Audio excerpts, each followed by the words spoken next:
There we go, making a little bit of an adjustment. I'll be on in just a secundo, a minuten. Oh, what do they call them in Battlestar? A menton, secton, or whatever they call them. All right, guys, how is everybody doing this morning, this Tuesday morning? I want to let you know, you can't see it really on camera because I set up my second camera to look at the table over there, because when I get done right here, we're going to move over to the table and I'm going to show you, discuss with you, work with you to explain where I'm at with command and control, which we did a little bit of. I did some brainstorming and uploaded a video as a Napoleonic project update.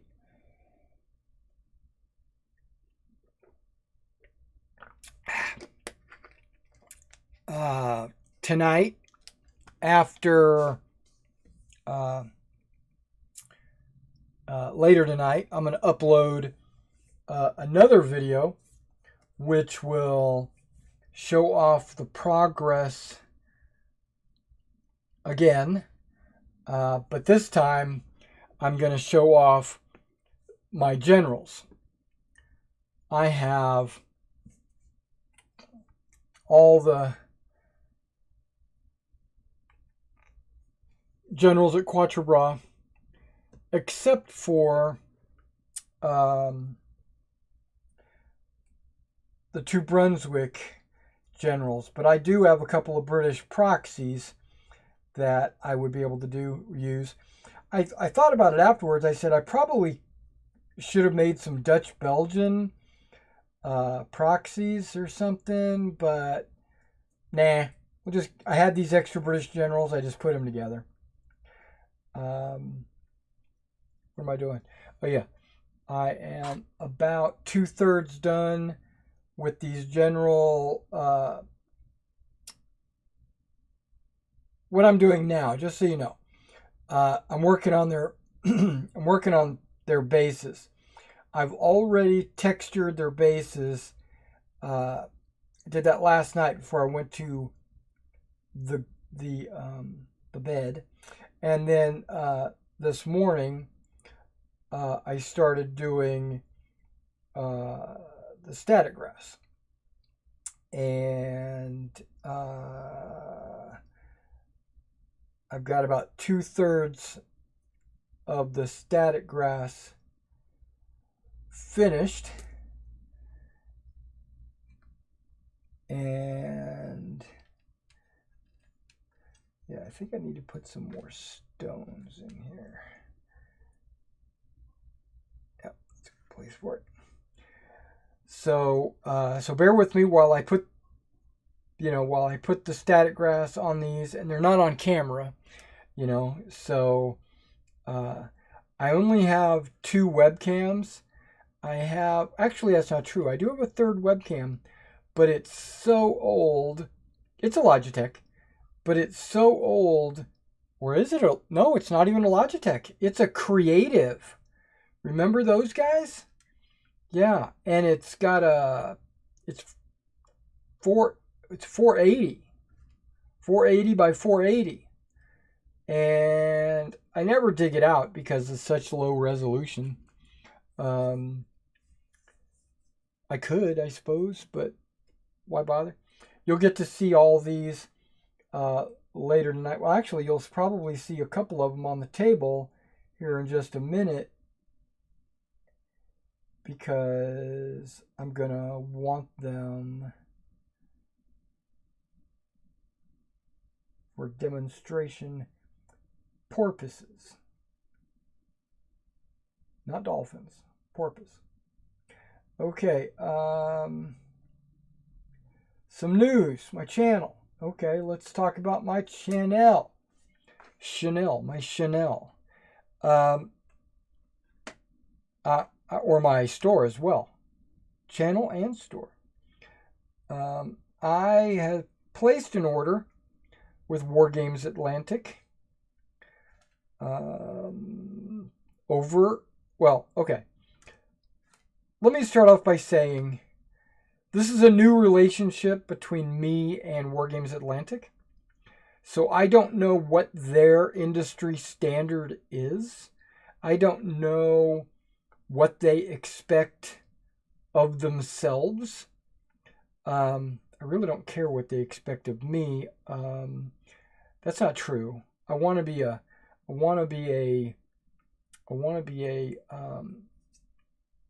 valuable partner, a one they're wanting to work with, etc., etc. So I do care about, what they want.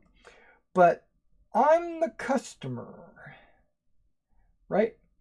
I know you've heard the saying, customer's always right. That's not really true. I mean, I used to own a business where I would have customers, a brick and mortar store where I would sell role-playing games, card games, board games, miniatures, etc. And there were customers that didn't know what they were talking about. But you don't act like it, right? You don't make that customer feel like they're an idiot because they don't know the facts or whatever.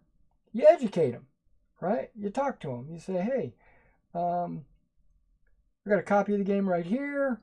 And this, I just want you to know that I've been playing it for 20 years and this is what I believe. And, if you disagree with me, then it's okay, blah, blah, blah. Be diplomatic about it, right? Okay. That's what they mean by the customer is always right. Not that they're actually right, but you need to treat them with some dignity and help them out, Okay. So having said that, I expect, as the customer, to be treated right. As the customer, and let's back up.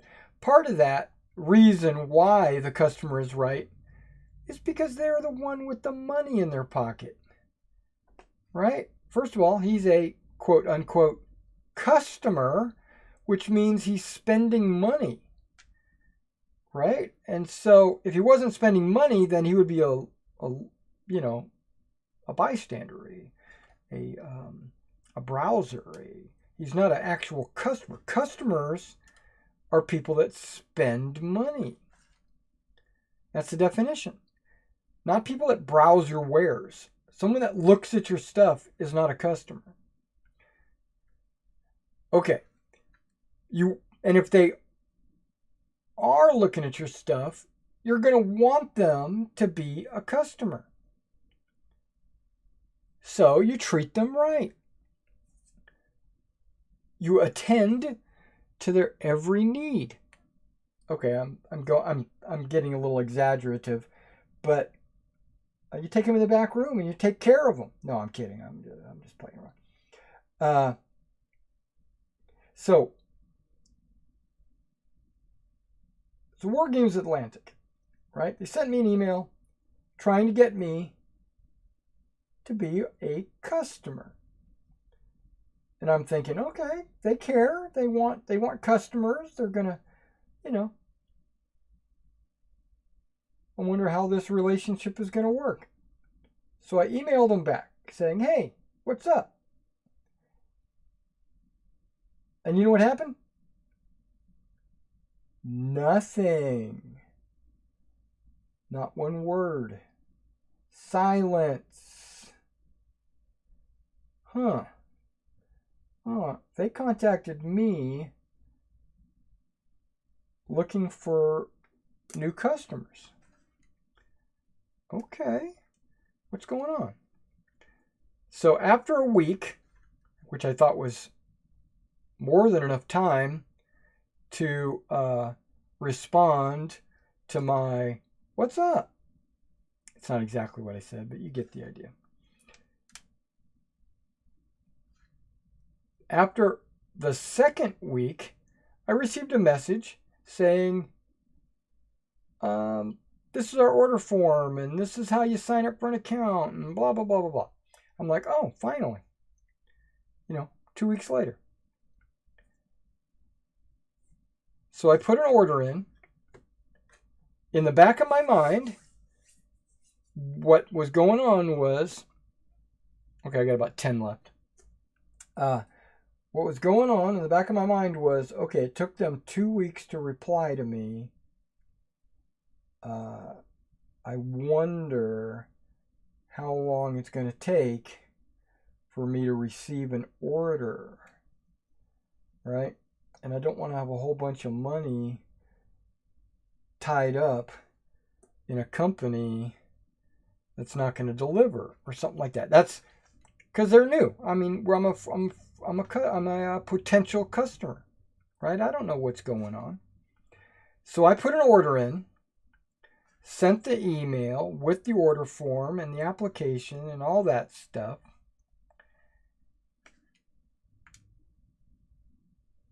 That was 2 weeks ago. Okay, now I understand that shipments take a while to get to their destination and stuff like that, but I would have expected an email saying, we got your order. It's processing. It's going to take 2 weeks or whatever. But I got silence.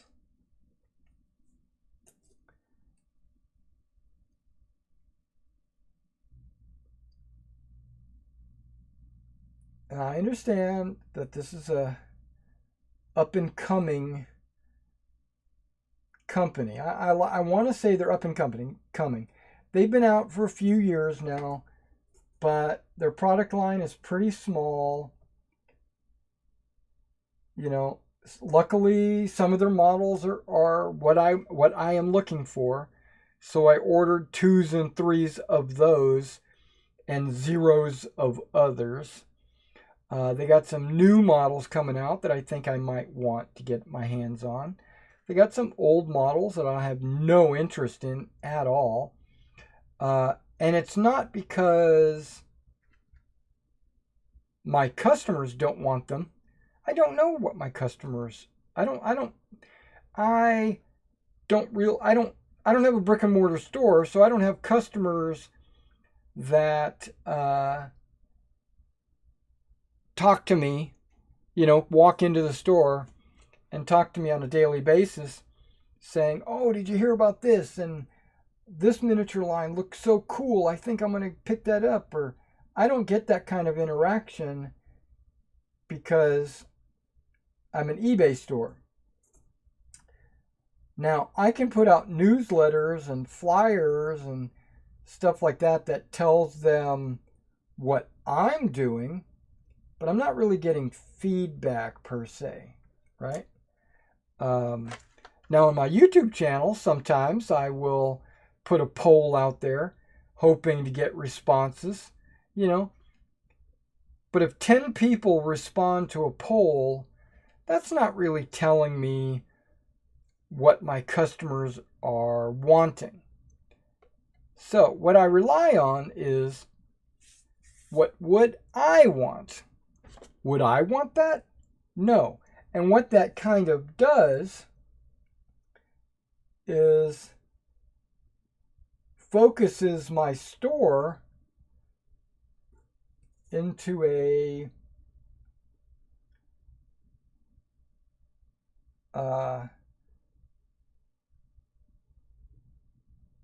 it basically focuses my store. I don't have a bunch of products that I personally wouldn't play, wondering if there's people out there that actually play it or want that kind of a miniature or whatever.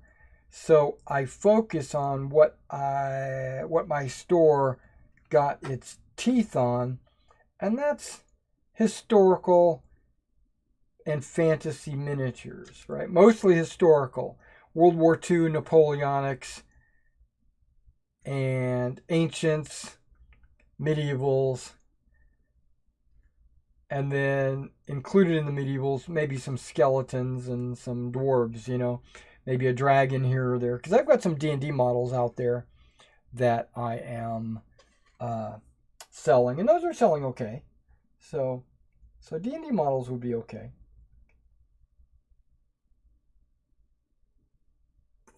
Okay, so basically, I put an order in.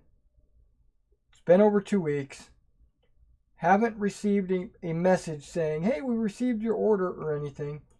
So I plan to send my rep probably an email today. See, because I don't want to be that customer that's constantly on his back saying, where's my stuff? You know, Joe Blow, where is it? I haven't gotten it. It's been 5 minutes. I put an order in. Where's my stuff? I don't want to be that guy. But I do want to get it, you know. Okay. Enough of Wargames Atlantic.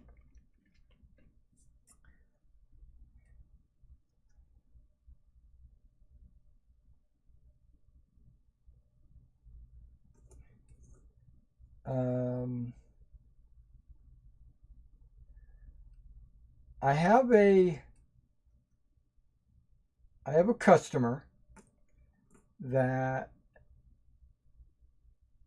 I have some commissions that I'm working for him, and he wants, it's for bolt action, okay, and he's got, okay, where did that, oh, okay, it did, it fell onto my base, perfect.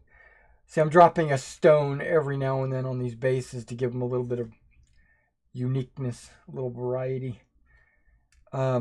Okay, so he gave me a list of stuff that I don't have in my store that he wants. Okay, I said, no problem. I'll order it, and when it comes in, I'll paint it, you know? It's all good. And then what I'll do is I'll just charge you for the figures and the paint job. Okay?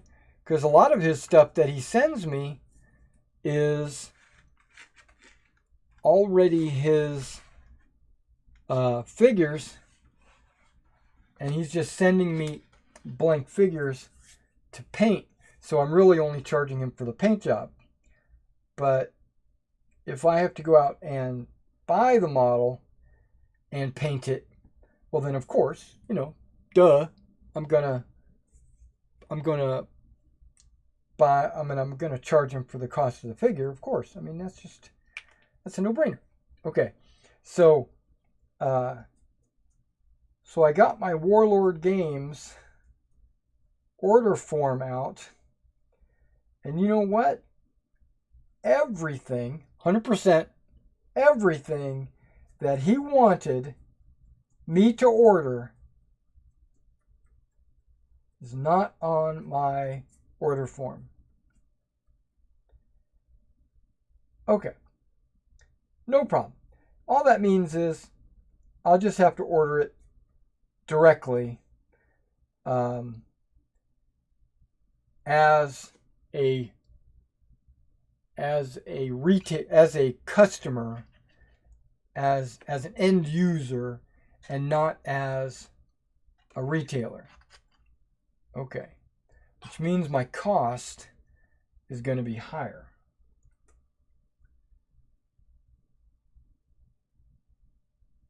Okay, no problem. So my point is, like as you might already know, I got a new rep at Warlord Games. When he came on, he said, hey, I'm your new rep. Let's go ahead and put an order in, right? Being very aggressive, as opposed to my previous rep, which was very, what's the word I'm thinking of? Not very aggressive, right? He was like, okay, here's the order forms. let me know what you want. Let me know if I need to put an order in. And that's all I want. But this guy is, hey, you're, to qualify for this, you have to do this. And to qualify for that, you have to do that.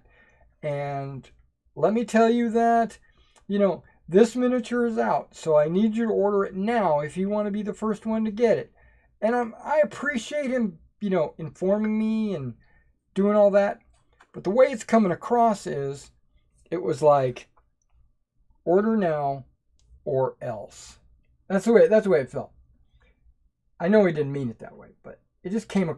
How text messages, you got to be really careful. Same thing with emails.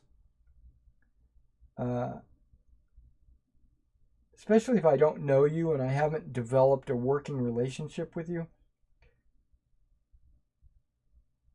Okay, so I don't need anything from Warlord Games.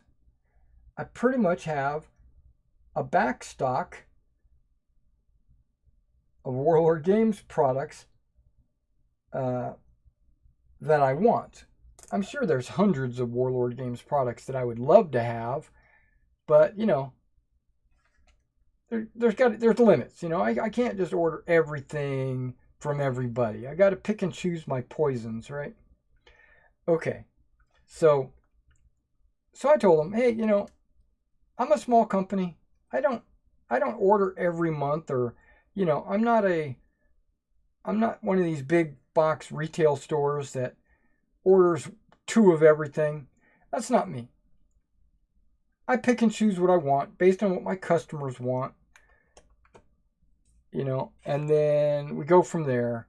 And sometimes I'll put an order in because you have a minimum order. I'll put an order in and it'll last me for 6 months as I paint them or whatever. Because my primary business is painting, not selling.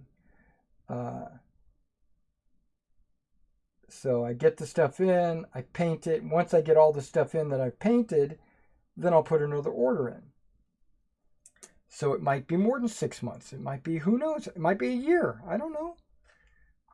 And so I was thinking, okay, good. This guy, my commission, he needs some stuff from Warlord Games. I was thinking this is a perfect opportunity for me to put an order in and then just slap all this guy's stuff on the order and everything will be good. Then I'll get some stuff in for myself and then I'll get some stuff in for him and everything will be good. Well, guess what? Nothing he wanted was on my order form because he wants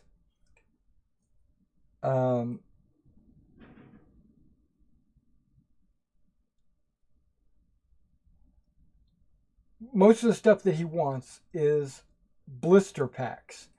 And I think at my level, because I'm not an official store, like I'm not a store with the Warlord Games logo over the door. I don't get blisters. I only get boxes.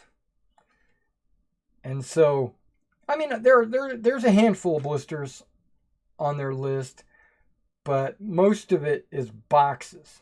Little boxes, big boxes. So I had to put an order in on their website for myself, and I ordered 0 for myself, and I ordered all of his stuff, this commission. But what that means is this rep didn't get an order in from me. He didn't get any commission or whatever, however they work that.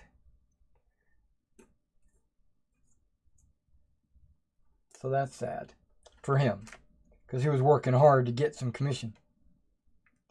Okay. Enough of that junk. But I do have some Wargames Atlantic boxes. Eventually they'll be coming in. Hopefully sooner rather than later, but I don't know how long their shipping process is. It should be coming from the U.S. because Wargames Atlantic has 2 warehouses. It has one in the U.S. and one in the U.K.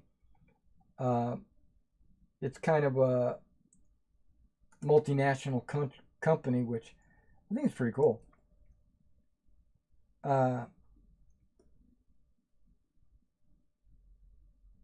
This is the last figure I'm putting grass on. Okay.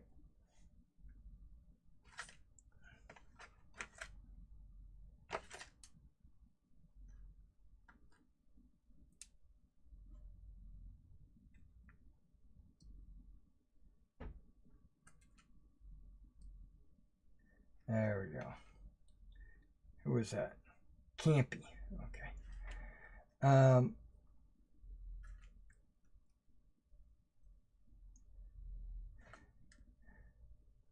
So what that means is I was planning on doing a Plastic Soldier Company order and getting it in time for NashCon because I wanted to take some rule books with me. I'm all out of rule books. I sell those like the day they come in. I think I'm going to order a case the next time, a case of rule books, because people want to play Battle Group. You know, I only order like 3 or 4 at a time, but as soon as I get 3 or 4 in, I put them on eBay, and then within a week they're all gone. So what I was thinking was I would take some Battle Group rule books with me to the convention, which is not this Saturday, it's next Saturday. So, or it's actually the next weekend, Friday, Saturday, and Sunday. My game is Saturday. Okay.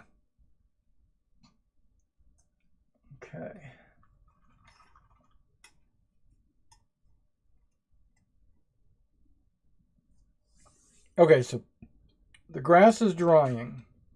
Okay, perfect.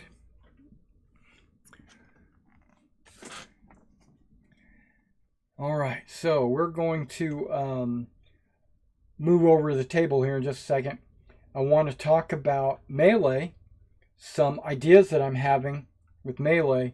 You can see on the table, I've got my Land of the Free rulebook out.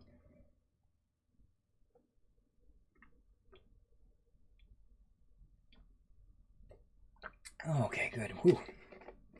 Because they've got some interesting ideas about Melee. I've got some ideas about Melee. I think it's going to be more than 1 week that I need to work on this. Also, I thought about taking some pictures of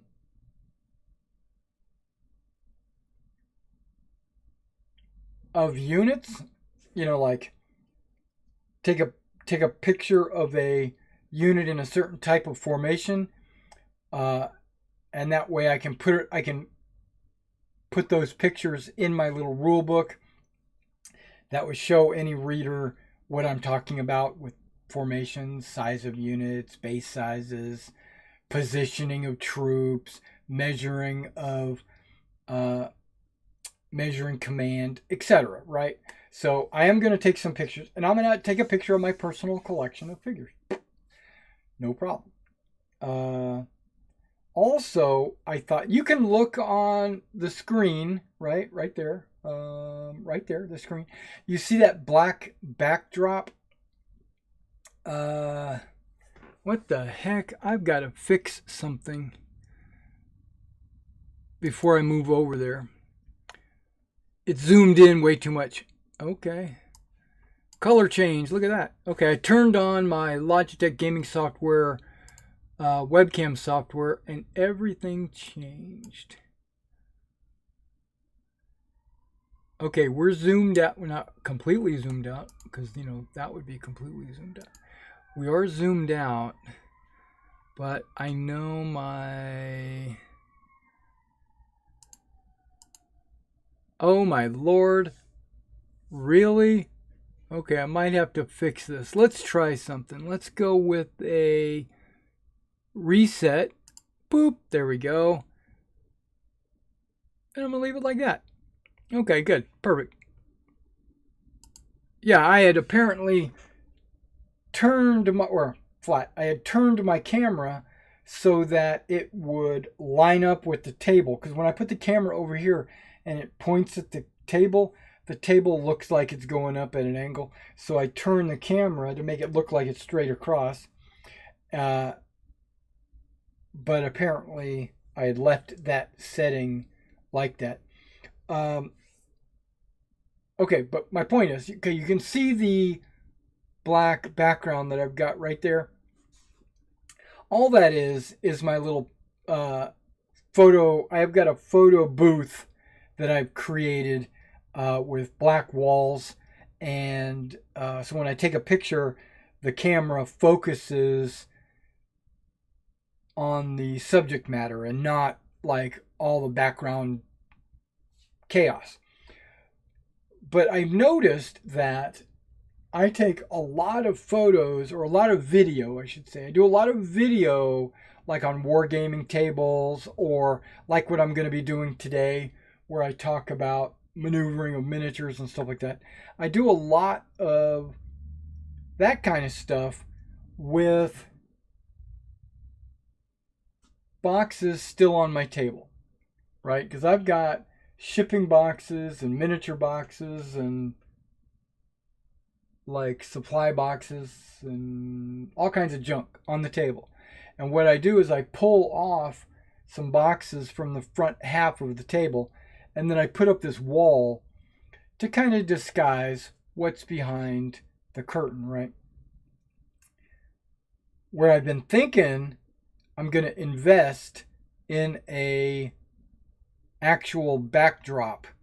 I know a lot of model railroad landscapes have like a photographic backdrop of either hills or a forest or a big open plain or whatever. And I've been shopping around. I'm going to invest, and I'm probably going to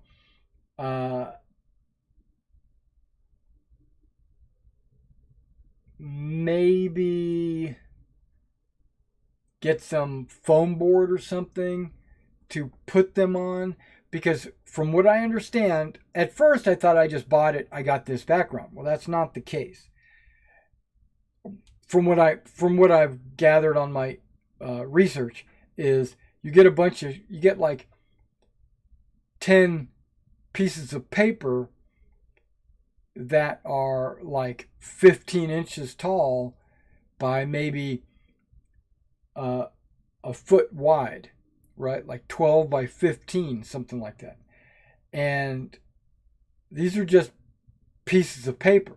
So I'm going to have to glue them onto a cardboard, hardboard, poster board, whatever I need to glue them onto, so that when I put my backdrop up, you'll actually see hills and trees and stuff like that. So it won't be just this black wall, which I don't like this black wall because, well, that's my photo booth, and I don't want to keep taking my photo booth apart and putting it over there. But it's also, my photo booth is only 12 inches tall. And I think a 15-inch tall landscape would, I mean, it's not much. It's only like 3 inches more. But it would be more. Okay, so that's enough of that. So, okay, so I know Napoleon's battles, Black Powder, Fire and Fury, Grenadier. I'm just looking at a bunch of musket style, Black Powder style games and how they deal with melee. You got British Grenadier, Black Powder, Napoleon's battles, Fire and Fury, Soldiers of Napoleon, Land of the Free, Etsets Resultants, Meg. Meg is Ancients, but hey, it's still fighting. But I probably won't use anything for Meg. Meg is really cool, but it's a very dice-centric It's got its own mechanics, and I don't want to worry about that. And I'm sure I'm forgetting a few rules out there that I don't want it to be complicated, right? And if you haven't figured this out a little bit, I am stalling a little bit because trying to remember which one I did first. I think I did Wellington first. Because I want to knock off some of this grass before I carry it over the table. I think. Okay, so let's do that. Let's knock some of this grass off. It's sat long enough in the glue to soak up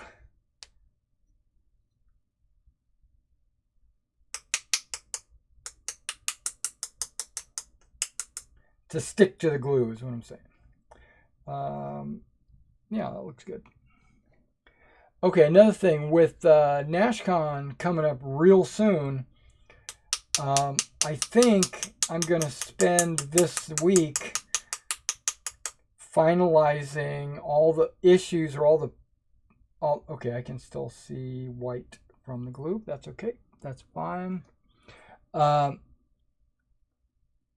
want to finalize the unit cards and the scenario sheet for my game that I'm running Saturday, so I can get that out of the way, right? So that's something I'll be working on this week. And I'll put that out as part of a World War II project update. So keep your eyes open to that if you like World War II. I've been thinking pretty hard about American War of Independence as well. I'm wondering if I'm writing a set of rules that would work with American War of Independence as well. Because, it's pretty much the same type of fighting and everything. But I don't think it would. I think the American War of Independence has kind of its own atmosphere, its own feel, which is different than the Napoleonic Wars. So I think I'm just going to stick with Land of the Free. Because I really like those set of rules. They've got some rules I think I don't like, but 99% of them I do like. And sorry if this sound is like annoying, but what I do is I pick the base up and I tap the bottom with my brush to let the grass. It does two things to the grass. It applies a negative charge to the base. Believe it or not, it's a wood base, but tapping it goes through the base into the static grass, believe it or not, and it causes your, probably in addition to the gravity pulling it down, causes the static grass to stand up on end. But it also gets rid of all the extra loose static grass that is just hanging out with the other stuff. Pierre-Antoine Francois Hubert. Wow. That's a mouthful. Also, just anecdotal. When I was painting all these, and I'm surprised I finally got them all finished. When I was painting all these generals, one of my British generals, one of the generic, you know, British colonels, I guess is what he is technically, but he was missing a foot. The model, the mold, or there just wasn't enough pewter poured into the mold, or it broke off. But yeah, right there, just below his trouser cuff, there you could see the beginnings of a foot, like the ankle, the top part of the foot, but the rest of it was all gone. It was missing. So I was thinking, too bad that wasn't Uxbridge, right? Uxbridge, he's the one that lost his foot, right? Lost his leg. I think it was Uxbridge, but either way,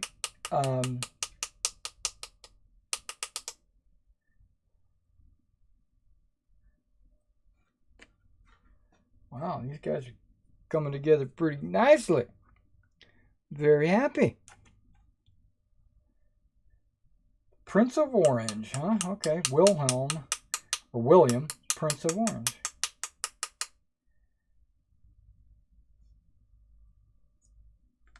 Okay. It's got to be Marshal Ney. Okay.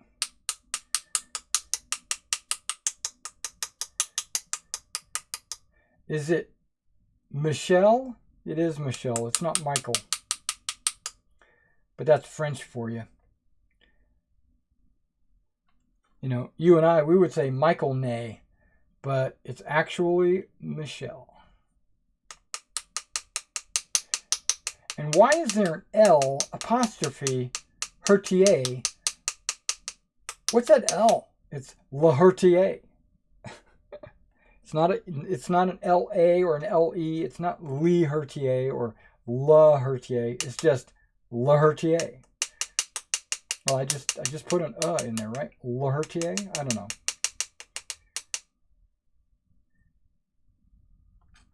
Me being a critic of Napoleonic names, like Dennis Pack. There's like no misunderstanding. Dennis Pack, period.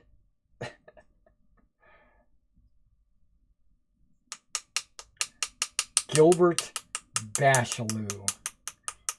Yeah, every one of these is going to be put on my turntable. I'm going to zoom in and put it on the spinner so you guys will all get to see these guys painted up in their glory. Now, just because their name is on the bottom of the base, and that is the general representing that general, that doesn't mean the model was actually molded to be that general.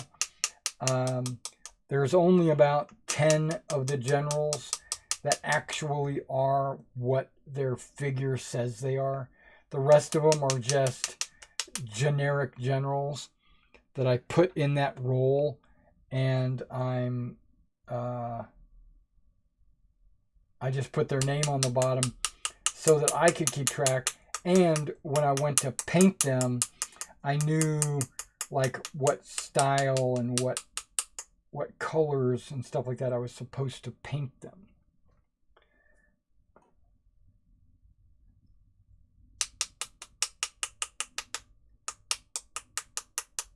But that doesn't mean that's exactly who they are.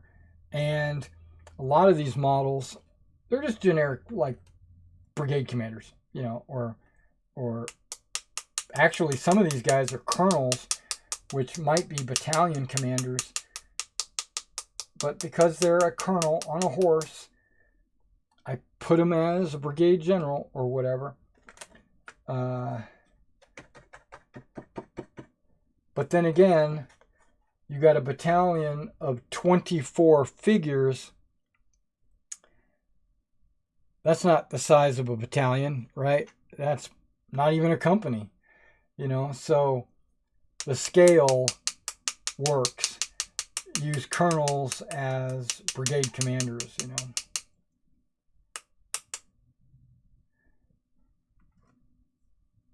Okay, I've only got about 10 of these to knock their senses. Here's George Cook. Something I learned. A couple of things that I learned while painting these that I didn't really know, but it helped me. Nassau, the Nassau contingent at Quatre Bras is commanded by, well, Provencher, of course, but the Nassau part of it, the brigade, is commanded by a Godecki. Here he is. Colonel von Godecki, right? He must have died at Quatre Bras, because at Waterloo, that same unit is commanded by a Saxe-Weimar. So this Godecki character, when we go to play Waterloo, he's going to represent Saxe, Weimar, which the uniforms are exactly the same. So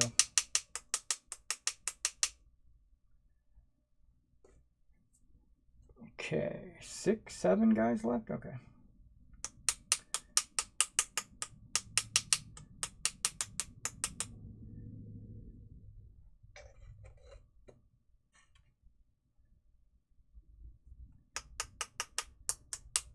Okay, that was one thing that I knew there was a Saxe-Weimar, but I didn't realize he was commanding the same unit as Godecki. And I'm like, why is that? I didn't do any research. I didn't look it up or anything like that, but I'm thinking he was either relieved of command or Saxe-Weimar was not present at the battle for some reason, or he got killed. And Godecki just, he had to take charge or whatever at Quatre Bras, or he was originally in charge or something. I'll have to do a little research on that.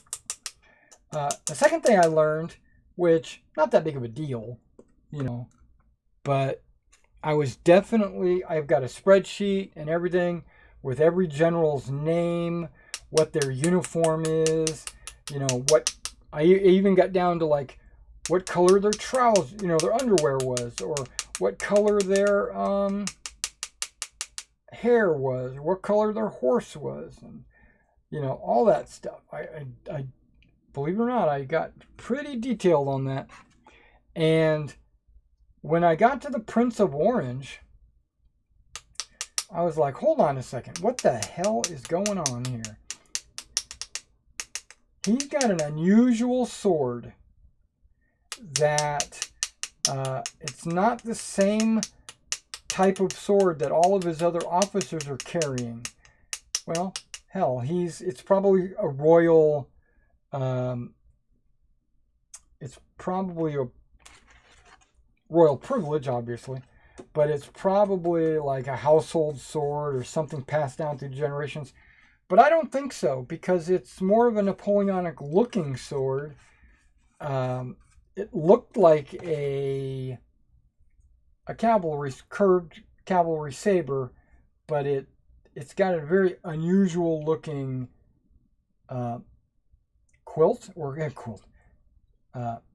hilt and quillions and pommel. That whole area looks very weird. It looks like a bird and all that, but that's not the main thing, because that's so hard to see on a 15 millimeter miniature. He's got a red scabbard. Nobody else has a red scabbard. He's the only one.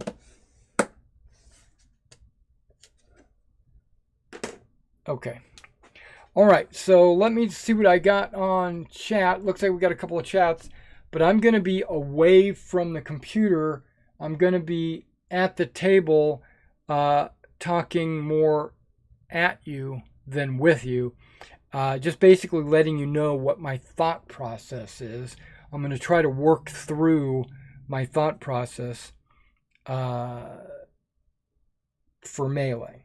But I'm also going to kind of reiterate or rehash the command and control as well. So, so yeah. Okay, what's the two chats here? We got Charles says, morning. And John Wayne says, back at you. All right, cool. Yes, good morning, everybody.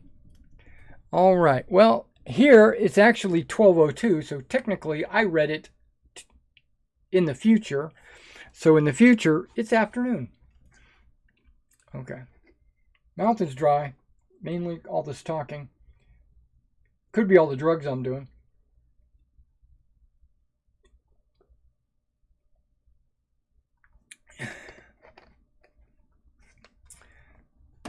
All right, so let's take these eyes off. Let's put these eyes on. Let's switch over.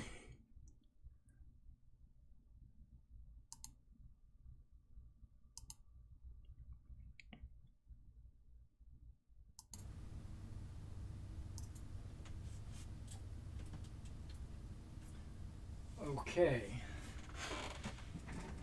I am getting up.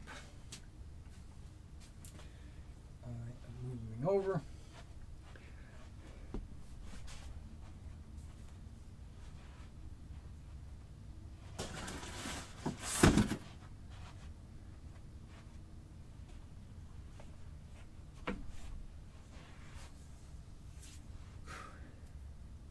Okay, hopefully everybody can hear me.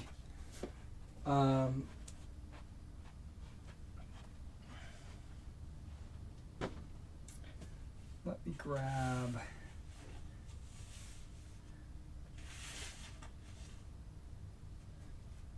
a couple of these.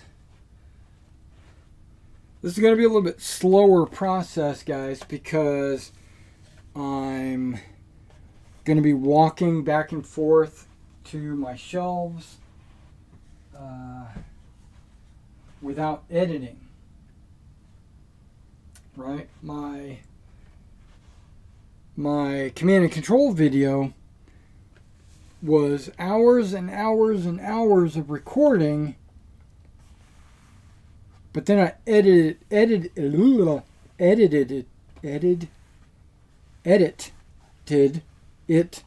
I was having a hard time saying that. I edited it down to however long it is, like an hour or whatever. Okay, so I wrote down, if you guys watch my Napoleonic project updates, thank you, first of all, just thank you. But secondly, they're not hard and fast. They're not 100% locked in stone, because this is a ever evolving project, and as I write the rules, think of it like we're in a pre-alpha.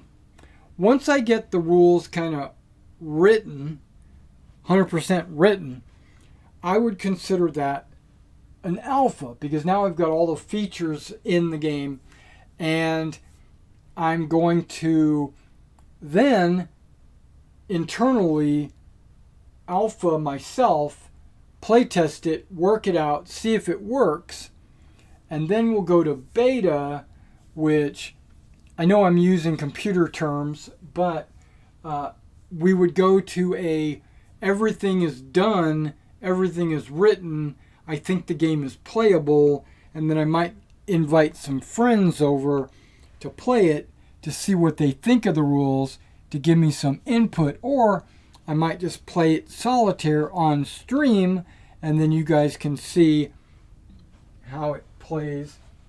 So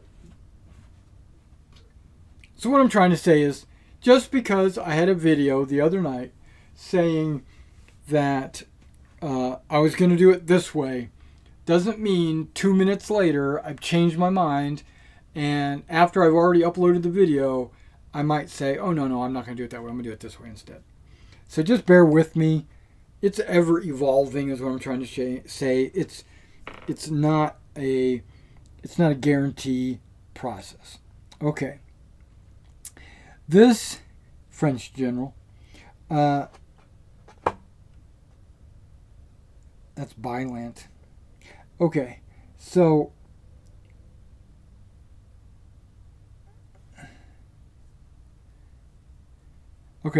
that's Real. Okay, what you can't see any of this, can you? It's like super far away. These aren't 28mm models. These are 15s. I'm gonna have to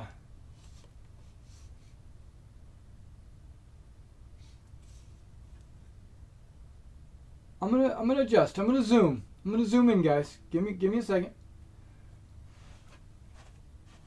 Give you guys an opportunity to actually see what I'm talking about. Actually, coming over to the computer, it doesn't look too bad. But let's do this.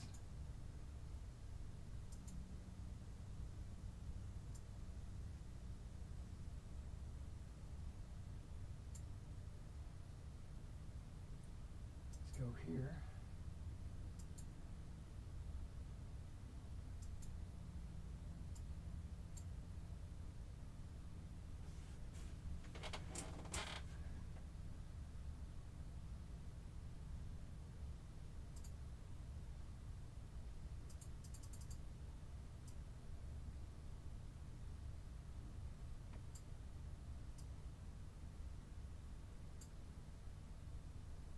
I'm messing around with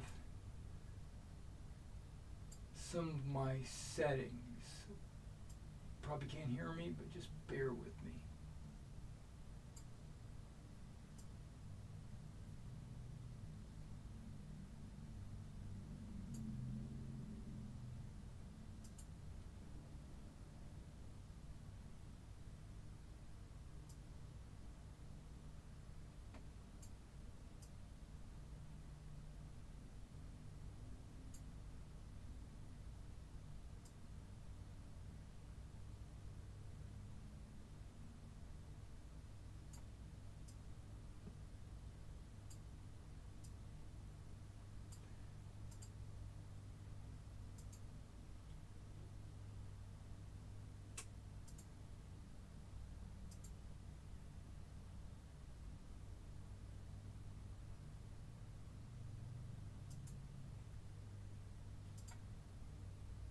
Okay, we'll go with that.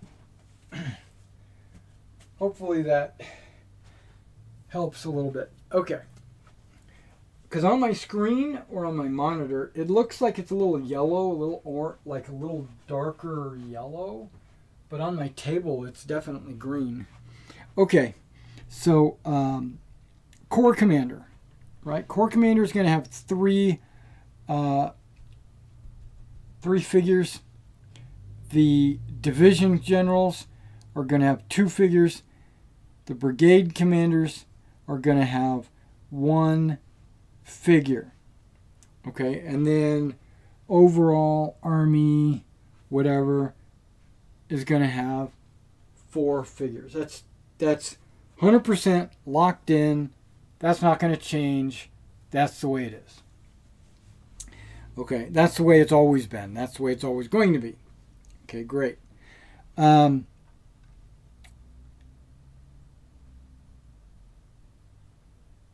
all battles will have an overall general. Some battles will have an overall general point on the edge of the table. And that point will be designated by maybe the end of a road, a field or something. It's definitely going to be a definable feature, like a hedge that runs to the edge of the table, or a road that runs off the table. Usually, 99% of the time, it's going to be a road, because the overall commander is basically thought of as being off the table on that road. And so you can measure his range from that point at the edge of the table. Basically, it gives you a free overall commander, even though he's not on the table.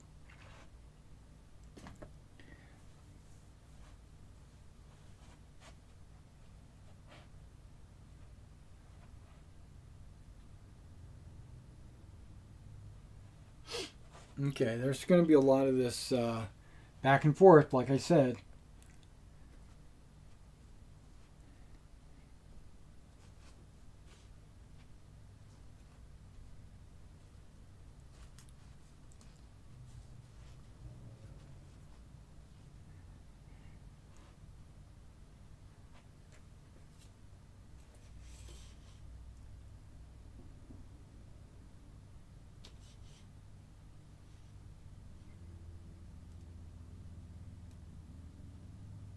A little bit of an adjustment. Okay.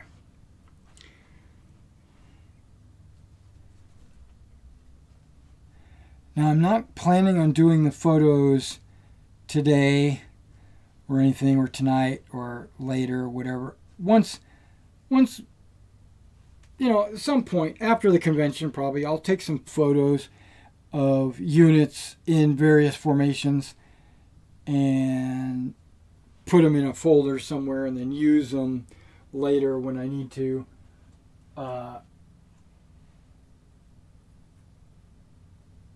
When I need to put them up on a website, in the rules.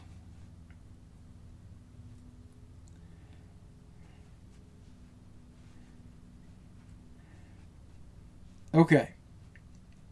So let's get rid of this guy. Now we got a brigade commander, right? He's got a brigade. Now, very rarely would your brigade only be 2 battalions, right? You're probably going to have 4 or more battalions.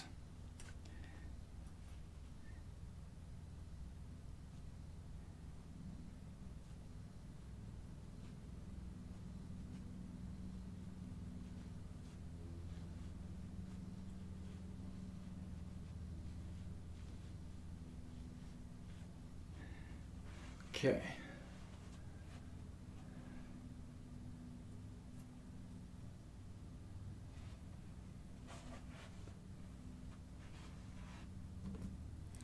I needed to get these guys out anyway so that I can work on the melee rules. So as I get these guys out, we'll kind of work a little bit about brigade command. Okay. I've made a rule that no 2 battalions, and this is something I thought about later when putting battalions out on the table. They cannot be closer than 1 infantry stand apart. So they are okay, because they're more than 1 infantry stand apart. I don't want battalions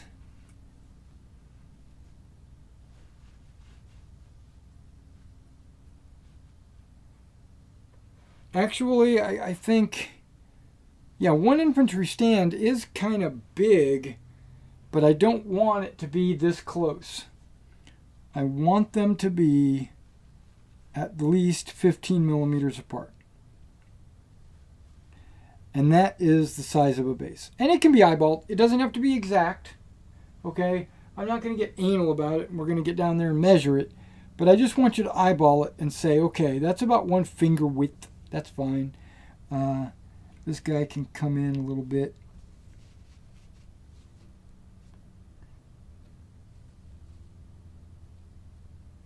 That's about as tight as I want a 4 battalion, brigade to be. I don't want there to be touching or overlapping.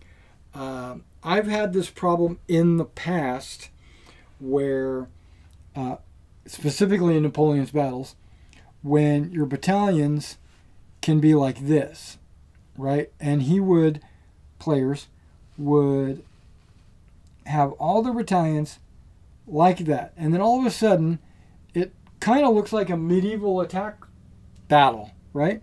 Well, that's not how they fought in the Napoleonic Wars. Their battalions weren't on top of each other like that.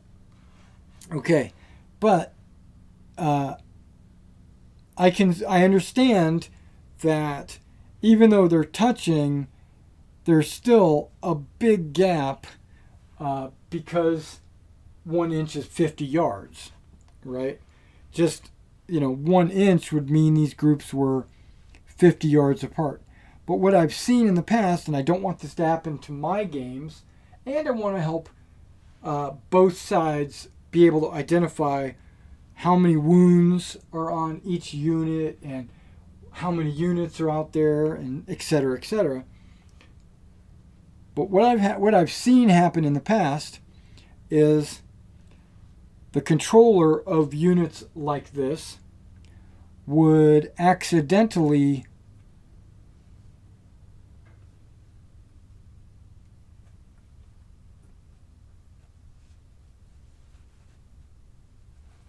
move a battalion out like that,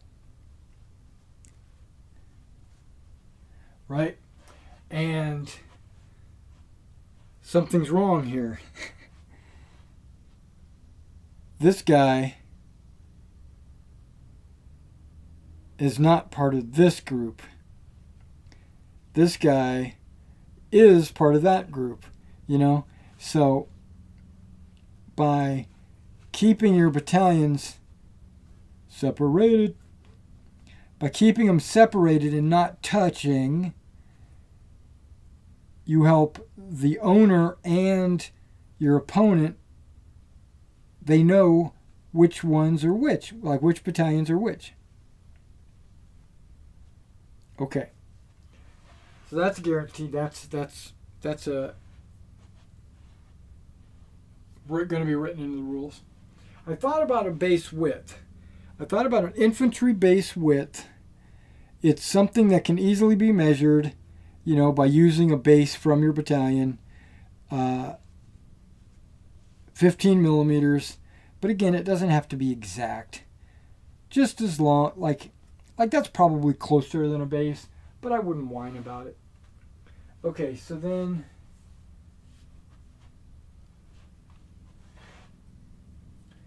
grabbing my Westcott. Okay.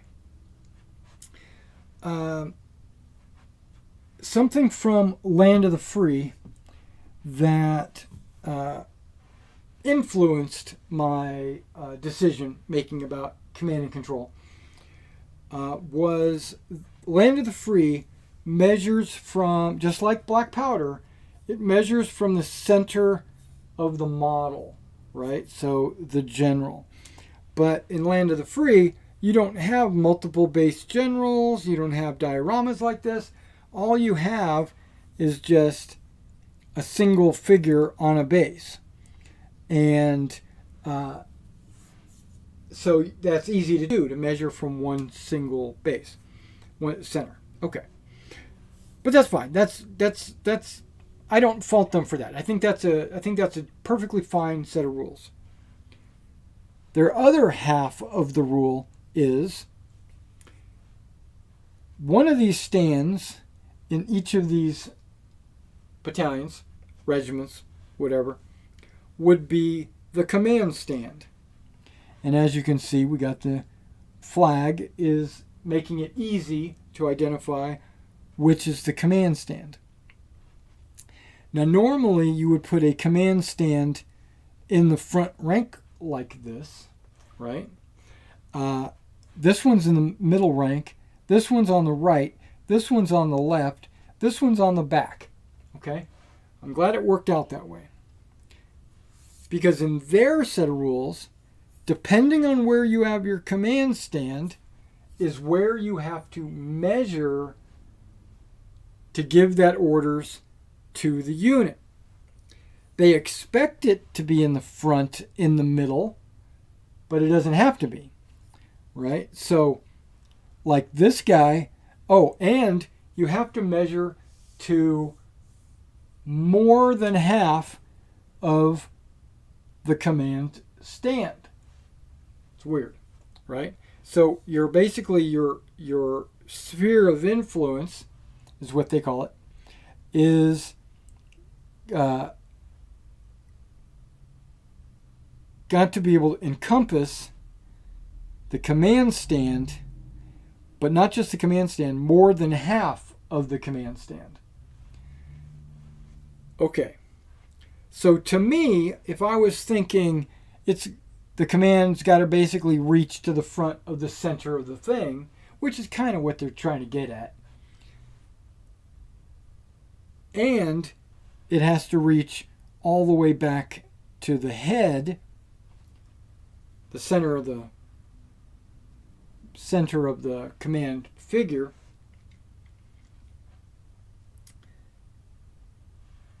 That's a number of inches. Plus, they give the guy 12 inches to be able to do that.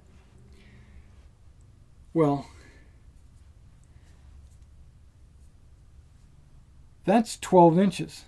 That's pretty sizable. That's crazy big. Okay. I think that's too big.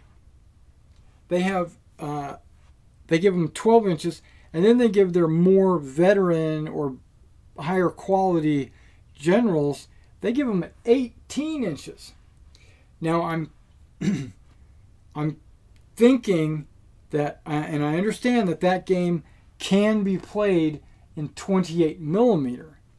Now in 28 millimeter, that seems like a very reasonable amount of space, right? Yeah, because you got these giant models, normal, 28 millimeter. That would be fine. 18 would also be fine. If I remember right, and I could be wrong, but if I remember right, Black Powder does it a little bit differently, but it is based on a 12-inch range. In Black Powder, they say for every 12 inches away from your general, you get a -1 to issue an order. Okay, so what they're saying is, to be locked in, it's 12 inches. Okay, but you could go up to 18 or 20 or whatever. Okay, so 12 inches. Now, if 28 millimeter, we'll call it 30, is double the size of 15 millimeters, then the ranges should be halved, right? 6 inches. Okay. Now, so 6 inches would be fine if, again, I'm measuring from the center to the center of the front of the unit. That is 6 inches. That's good. That is, 6.5 inches, right? So that's just have to, just 6 inches would not be enough.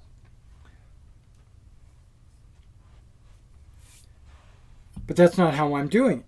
Okay, let me get my liquid. Wow, I can't believe it's already 12:25.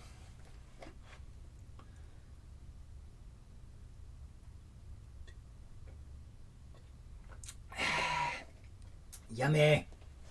Okay, I'm going to put it right there, within arm's reach. Okay, so that's not the way I'm doing it. I'm not measuring it from the center to the front. No. I'm measuring, I'm taking the Napoleonic, I keep saying Napoleonic. I'm taking the Napoleon's battles methodology, and I'm measuring from the edge of the base That's why I have a standardized base for the generals, 30 millimeters. Okay, so we're measuring from the edge of the base to any portion of the unit. Front, back, side, left, right, up, down, doesn't matter. You just have to be able to reach the unit. So in this situation, this general is only 3.5 inches, maybe 3.75, 3 3/4 from that unit. So it won't matter where you put your command stand. Well, it does in my set of rules. You always want to have them in the front. But they could be on the left or right. It doesn't matter. It will only matter when you start changing formation. Okay. But even then, I don't want to be anal about that. This is only for looks. This is not an actual special stand. It doesn't actually give any pluses or meaning. It's just for looks. Okay.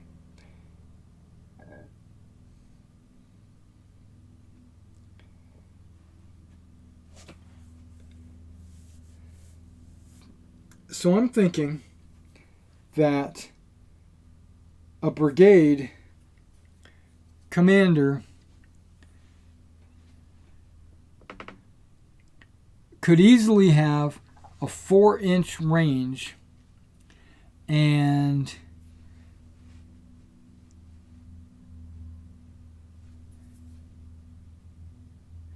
right there he would be under command of all those guys, or I should say the brigadier would be able to command all these guys.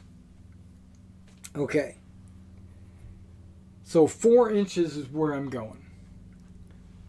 100%. That's pretty much exactly where I'm going. Where's my pen?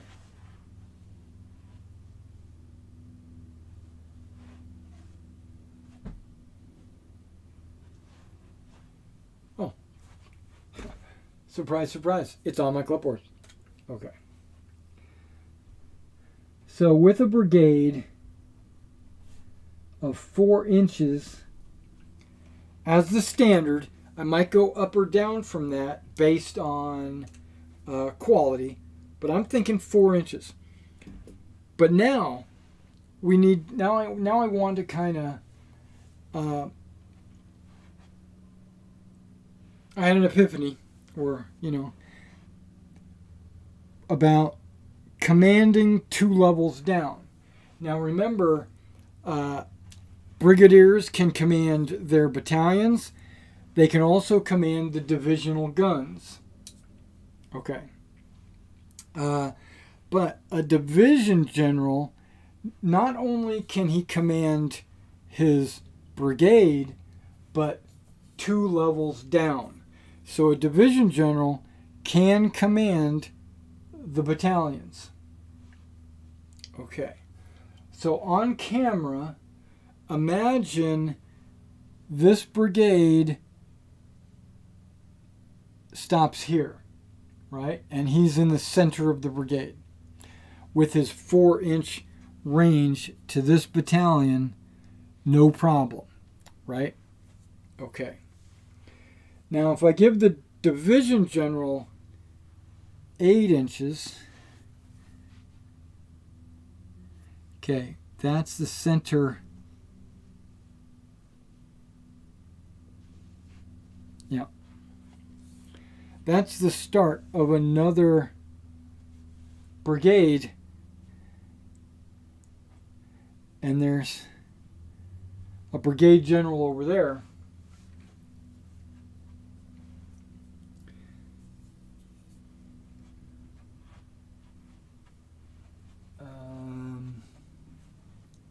Yeah, I don't want to.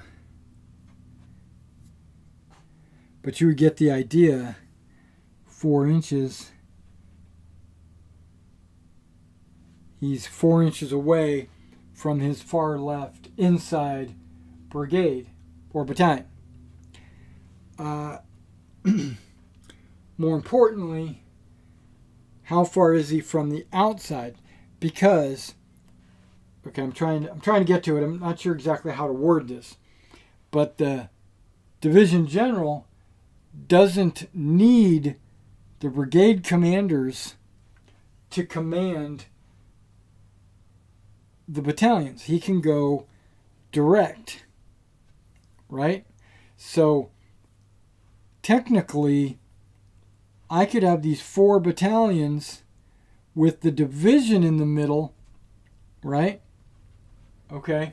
And they would all be commanded, because actually I could have another battalion on each end, and the division general would command those. And I consider the brigade commanders just to be an extension of the division general's command radius. So if he's got an 8, these guys would add 4 more inches to his 8, right? So plus the extra millimeters, plus the millimeters of his width, which I think he's 40 millimeters. Yeah. Each general's base size goes up by 10 millimeters. So 30, 40, 50, 60.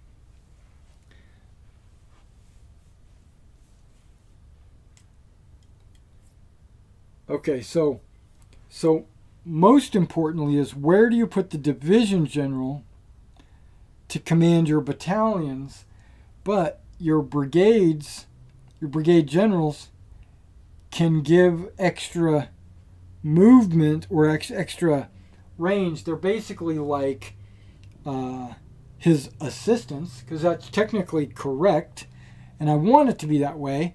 I want it to be the division general is kind of the centerpiece of the unit, but the brigade commanders are extensions of the division general.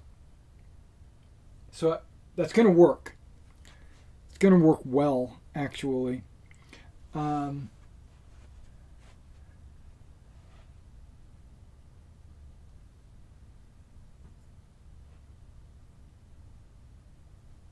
Okay, give me a second. I'm going to drop a couple more battalions out here because I want to, and then I'll have to move the camera so you can see everything.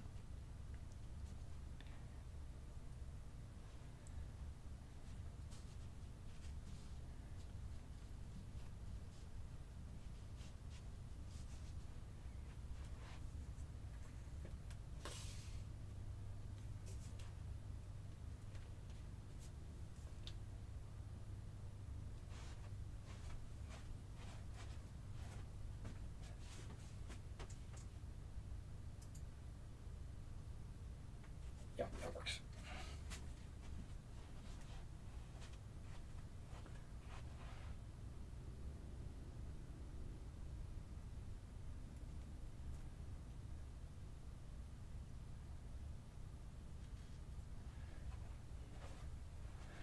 And again, this doesn't even show a line formation, right?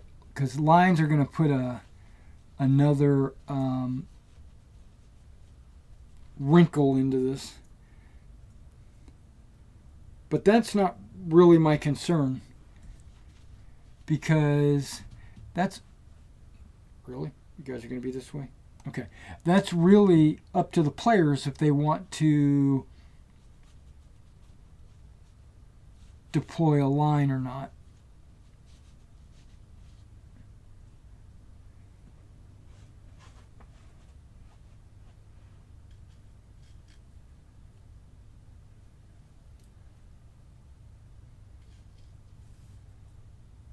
Also, not all brigades are perfectly 4 battalions. Some are 5. And that's kind of what I'm getting at real quick. Okay. Trying to keep these approximately 1 base width apart.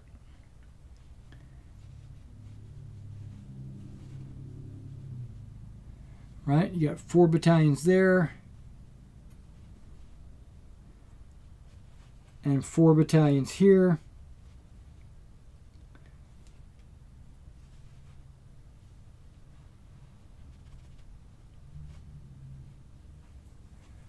Okay. So we've got our brigades separated, right? All right. Now, if the division general has an 8-inch range, which is kind of what I'm thinking doubling 4 and then 18, right? So 4 for him, not 18, 8. 8 for this guy. Okay. So he could technically reach out to there, right? I'm pushing him further out.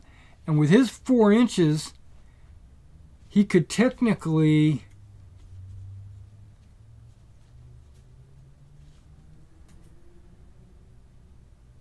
and even more than that, actually.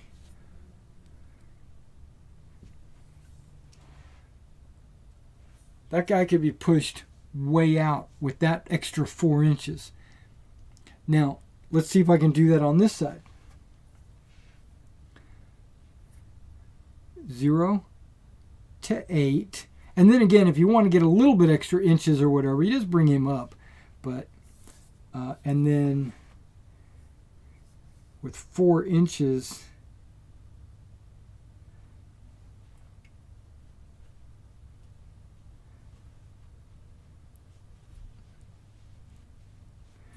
okay, I don't know if you can see that, but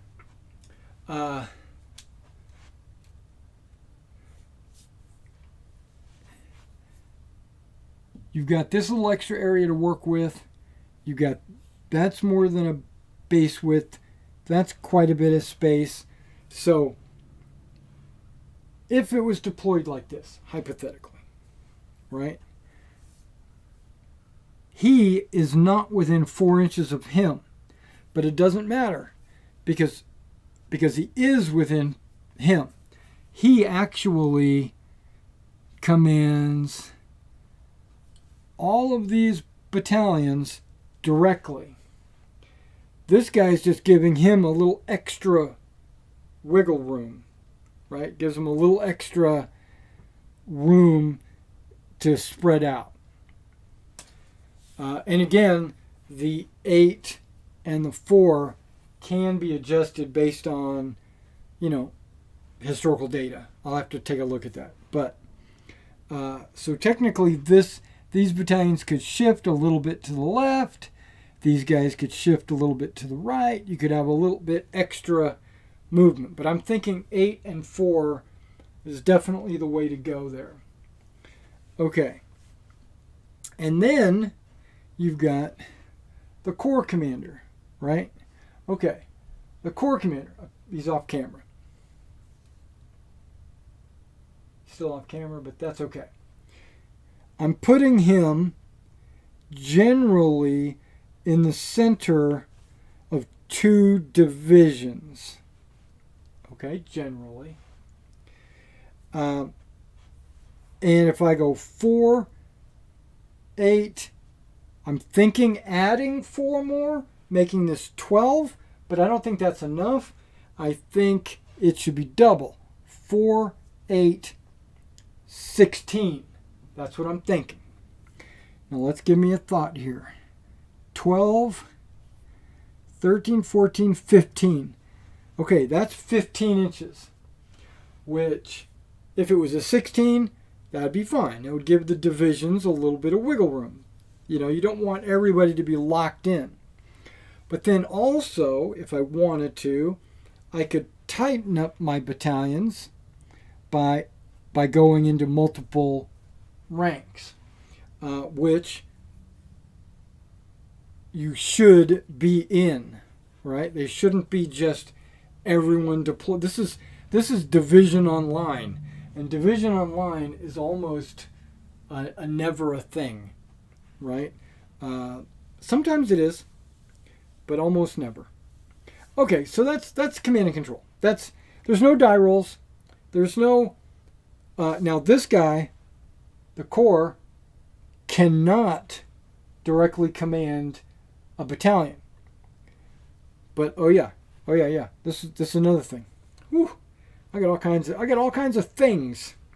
Okay, so let's say he's shipped a little bit further over. Let's say he's shipped a little bit further over.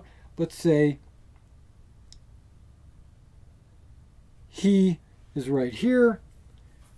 Let's say he commands his brigade. Okay, we'll pull this in just to... Actually...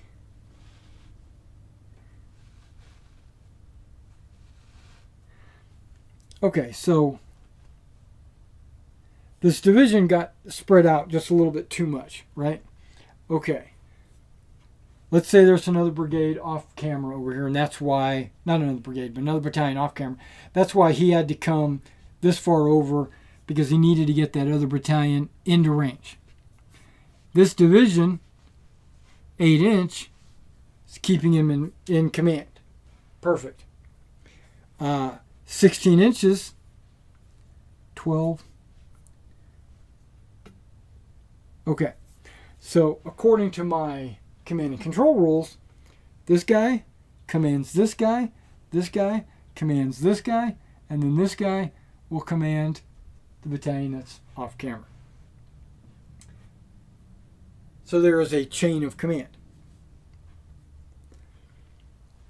If this guy is out of his range, which he is clearly, it's okay, because the division can command people 2 levels down. The brigade commander and the combat units, the battalions. But this guy is obviously more than 8 inches from the division. Right? Because that would be there. So he doesn't get a command to there, back to here. But remember, 2 levels. So the Corps commander, instead of going through him to get to him, he can go straight to him. So he would still be under command. He just wouldn't be going through his division. He would just go straight to his Corps commander.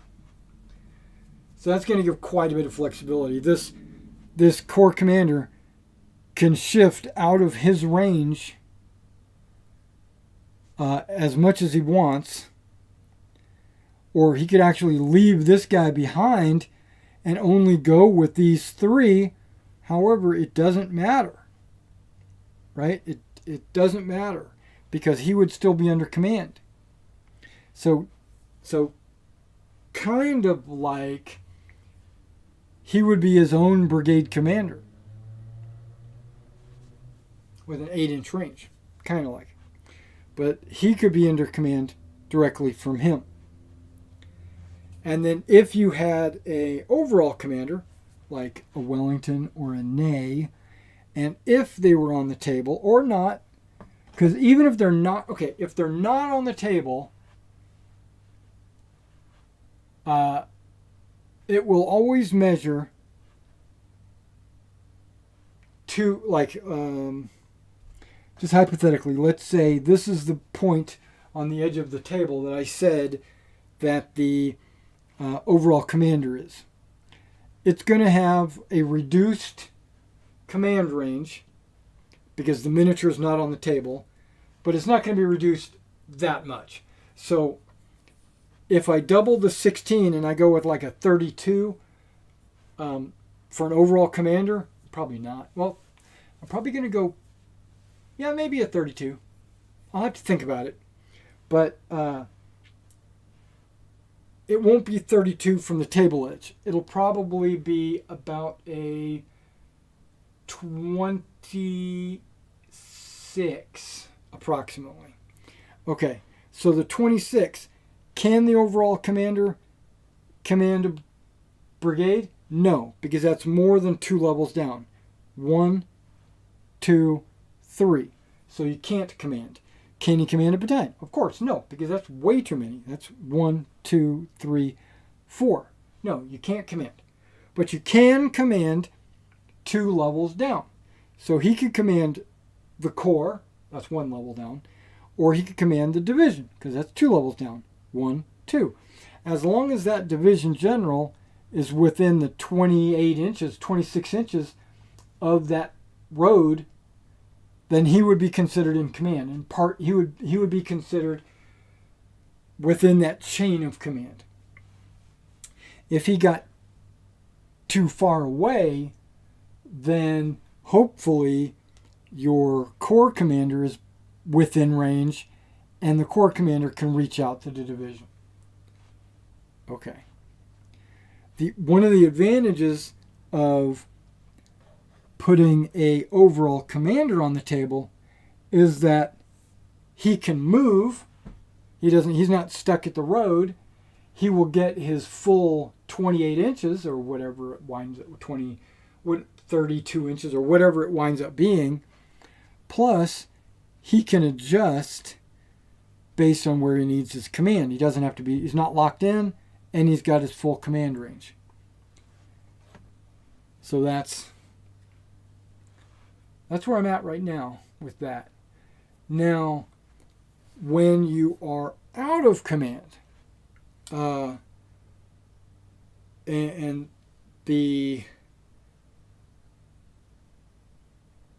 basically when you are too far away, there's going to be a die roll.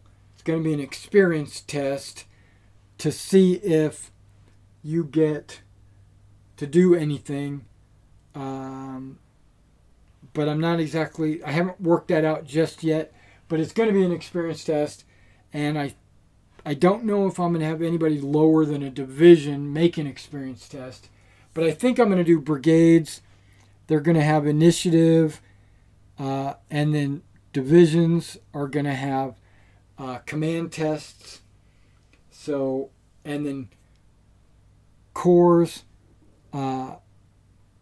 like if the division general is in the Corps commander's command range, but the Corps commander is outside of the overall commander, well then the Corps commander will make a command test and it'll filter down, because then he'll be in command. It might be a minus for how far away, or it might be or just a number. I don't know how I'm going to work that. Okay. Got all that. I think that works out pretty well.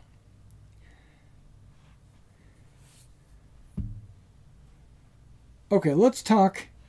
We don't have much time left because I like to end these videos at around 1 o'clock. So we only have about 15 more minutes.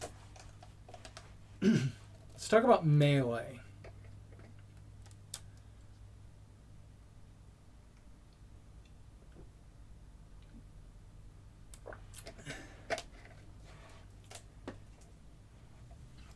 Let's try not to get too confused or too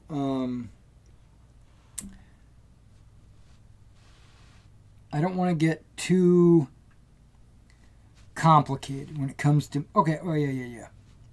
Back up before we get into melee real quick. When it's your turn to issue an order to a brigade, right?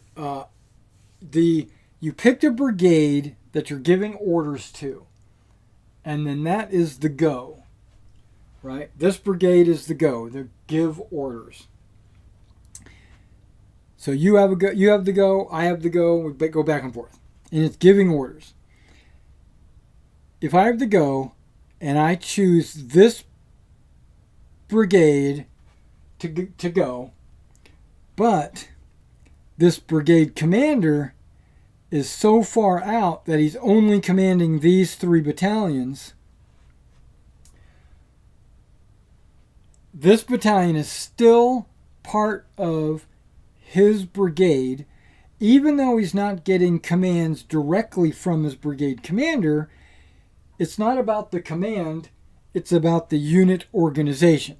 So all 4 of these battalions would still get their orders, even though he's getting his directly from the division commander. That doesn't matter. It's the brigade commander normally commands this brigade, so they're the ones that get the orders. So you would give these guys orders, these guys orders, these guys orders, these guys orders. Then he would be finished, and you'd mark him with a token saying that that brigade is finished. And when the brigade is finished, you still leave everybody where they're at. And then you do all the battalions. Once all the battalions on your side, all your army is finished, your opponent's done all of his battalions and all his brigades, and they're all finished, then everyone moves their generals. You reposition them. You try to figure out where they're going to be to give the most people command, etc. So general movement is always like after all the melees, at the end of the turn. Okay, so now let's get back to saying that we're only going to deal with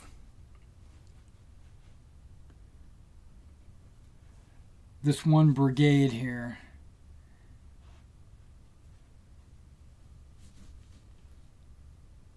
And I'm going to say this brigade is a fairly normal French brigade. It's going to have 5 battalions. Okay, and this brigade is off doing its own thing.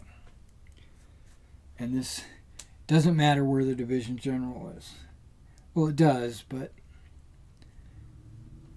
that's the French brigade. That's one we're going to deal with when we talk about melees.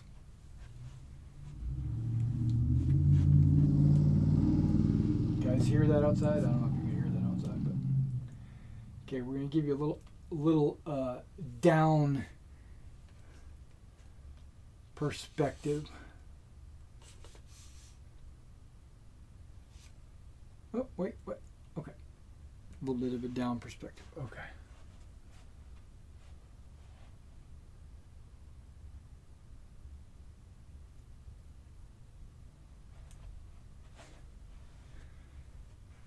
All right, the 79th Cameron Highlanders. Okay.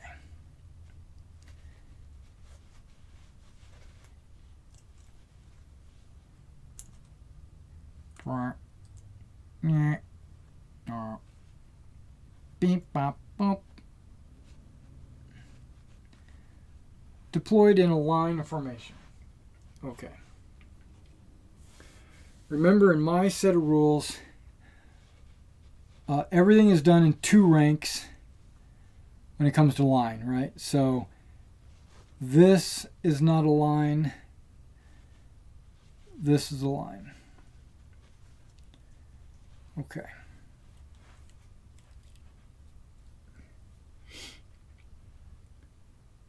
Okay, the way shooting works is you get a dice pool. You get a number of dice, you roll a number of dice, and based on the situation, the shooting, all that stuff, you're going to add to the dice. You're shooting for a target number based on the ability of the unit that's shooting. Pretty straightforward. Every time you succeed on a roll, that gives your opponent a hit. Your opponent has a chance to remove one of those hits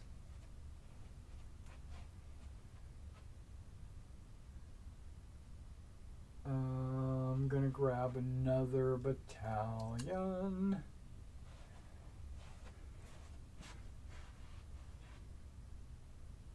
The 33rd.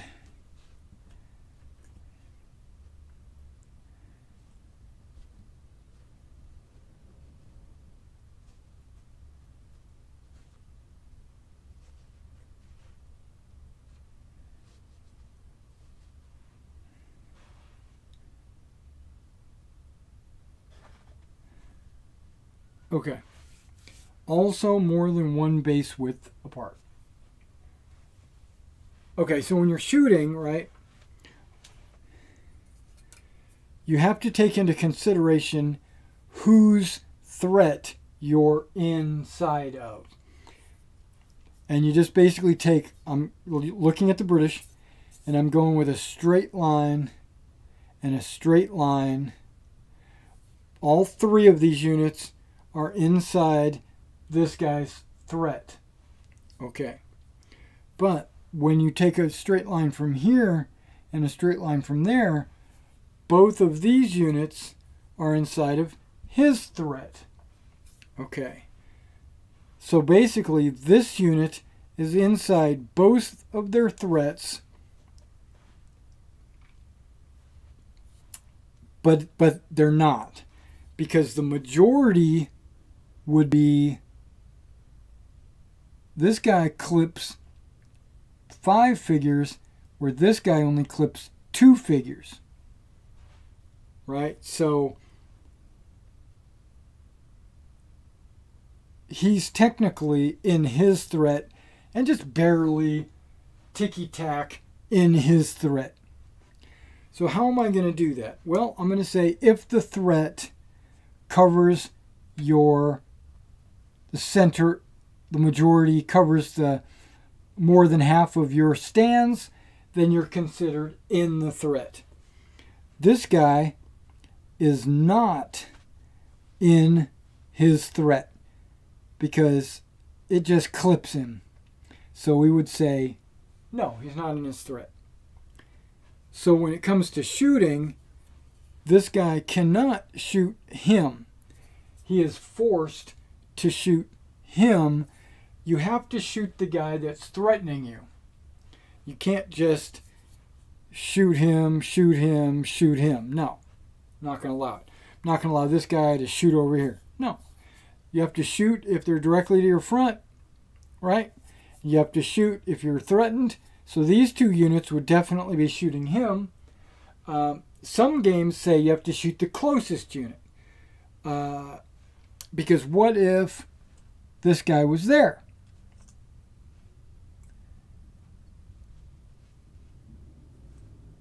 I would say at that point, he can make a decision. Okay, I think I want to shoot him because he is pretty close. So there's going to be a choose the closer unit or the one that's threatening you. Period. But it's your choice. Okay. Now, in the case of this guy, this guy can shoot him. He can shoot him. He can shoot him. He can shoot him. But again, if this guy was closer, then all three of them could shoot that guy. Okay. That's how I'm going to do that. That's how I'm doing the target, like your target selection. That's what it's called. Okay. Okay, so now melees. I understand that there are cavalry units on the table. There are artillery units on the table, and there are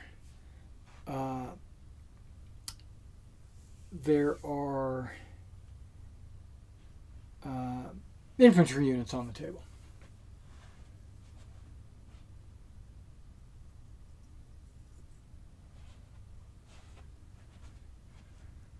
Let's bring out a small cavalry unit. Okay, there's a small cavalry unit. It is a different brigade. I understand that. I understand these kinds of things. Okay. So now the question is, how do I get them involved in this brigade's melee? right? Because when it's my turn, it's my go. I choose this brigade to perform actions.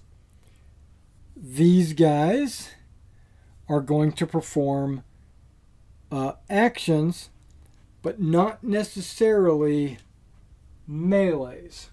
There's two ways you can go about this.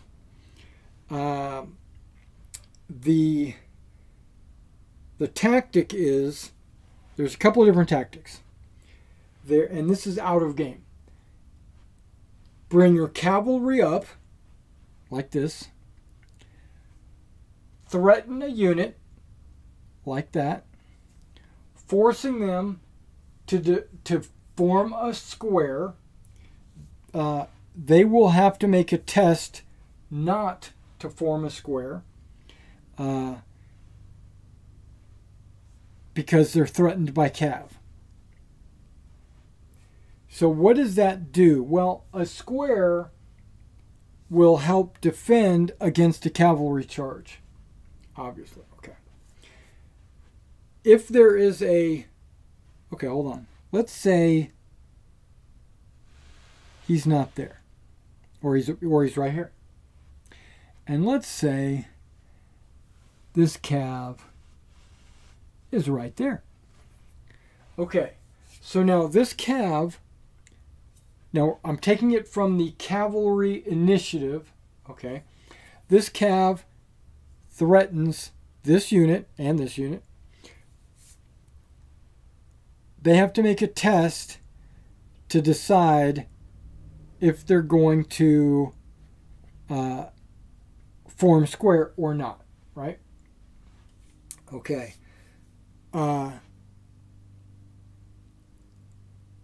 If they're also being... Now, here's the cavalry initiative, is that the infantry are threatening them. As long as they are within one move, because a melee threaten is a little bit different than a shooting threaten. So if the infantry or the cav are within one move, then they're threatening. And I think my infantry have a move of 4, and they're only 3 inches apart. So they are threatened by them, meaning they cannot change formation. I'm not going to allow formation changes if you're in a melee threatening situation. Okay. So by bringing the infantry up, you pin them in this formation, or I should say having them there, not bringing them up. By having them there, you've pinned them, so when it becomes this brigade's action and he decides to charge in, they will not be able to form square. They are pinned.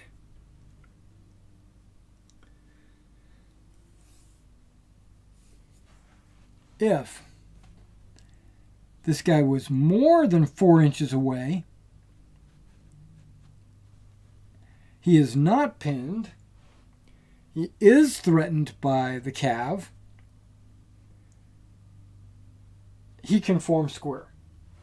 So if the cavalry charges forward, there's going to be either an experience test to form square, which I believe is what we're going to do, and they'll form square, or they won't form square. You can always, on your turn, change formation to square.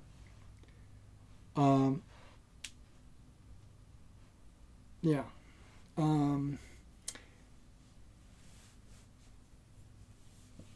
Right.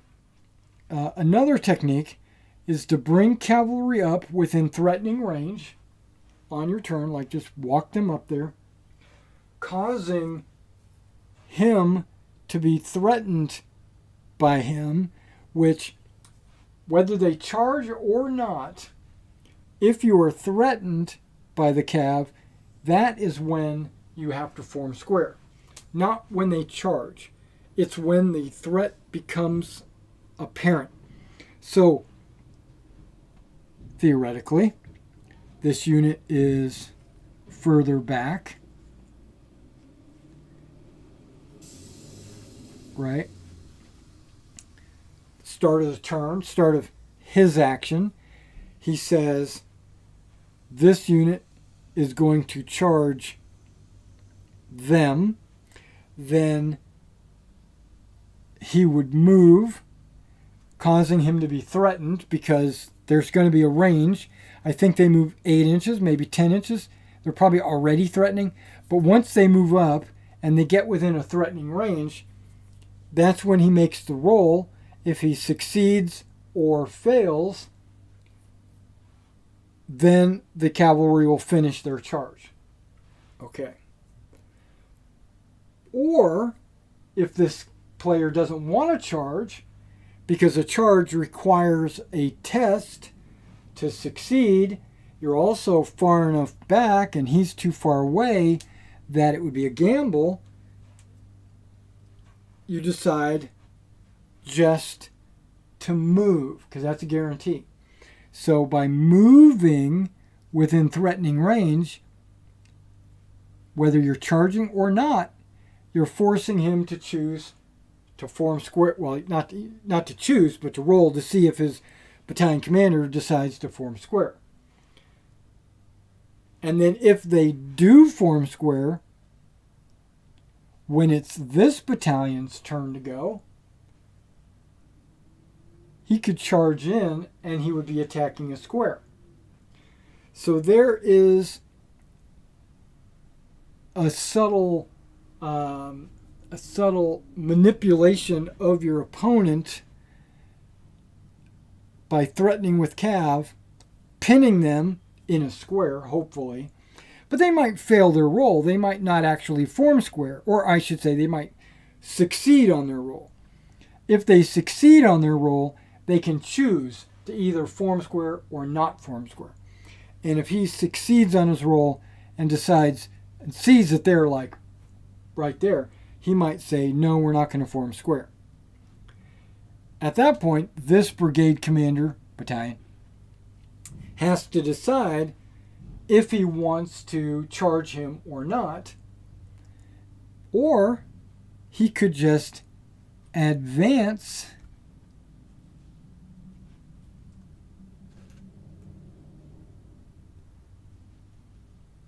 and getting within 4 inches, preventing him from changing formation going forward. And then on a future turn, the cavalry can charge him, knowing he can't form square. So what did we do? What have we done here? We've given the infantry and the cavalry a way to influence the fight with this battalion without them both having to be in the same brigade. Right? Because I don't want multiple battalions attacking the same battalion at the same time. Okay. But that might happen. Because this battalion might decide to charge. Well, who is he going to charge? This guy, let's just say. Well, you're going to do everything in your power to line up the outside edge of your bases. Right? And this one would still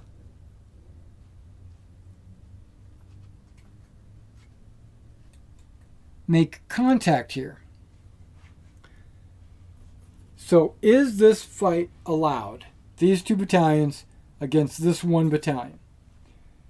My gut tells me it should be allowed, but my gamer mechanics tells me it's not going to be allowed.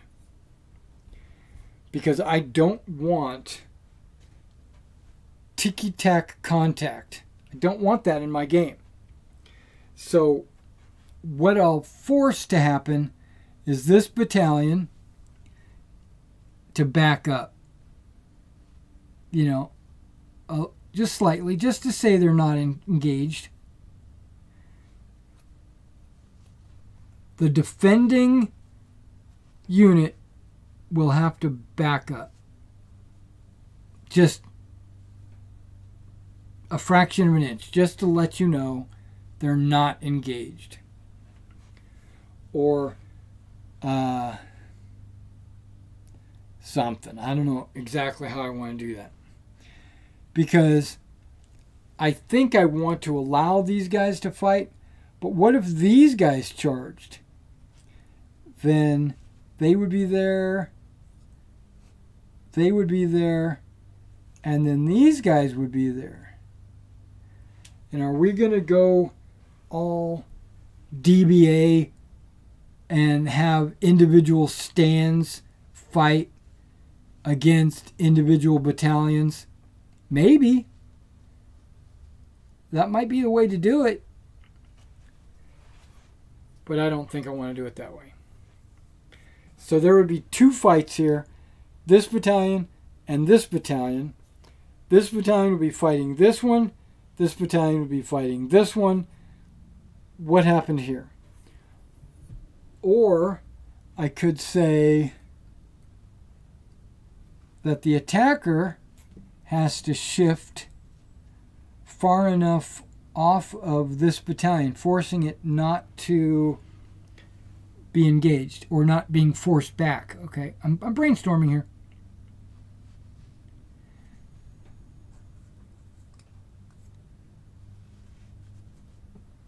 Forcing it to go something like that.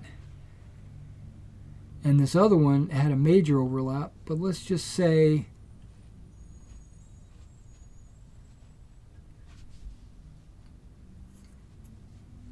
something like that. Maybe they have to be forced. Maybe I push them. I don't know how I want to do that. It's just something I'm thinking.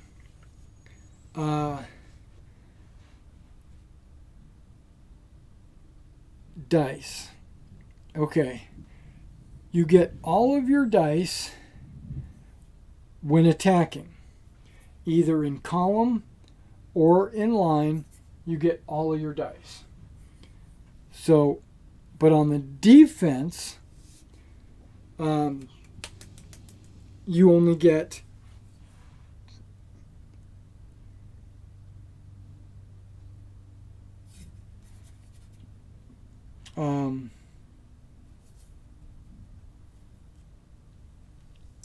yeah.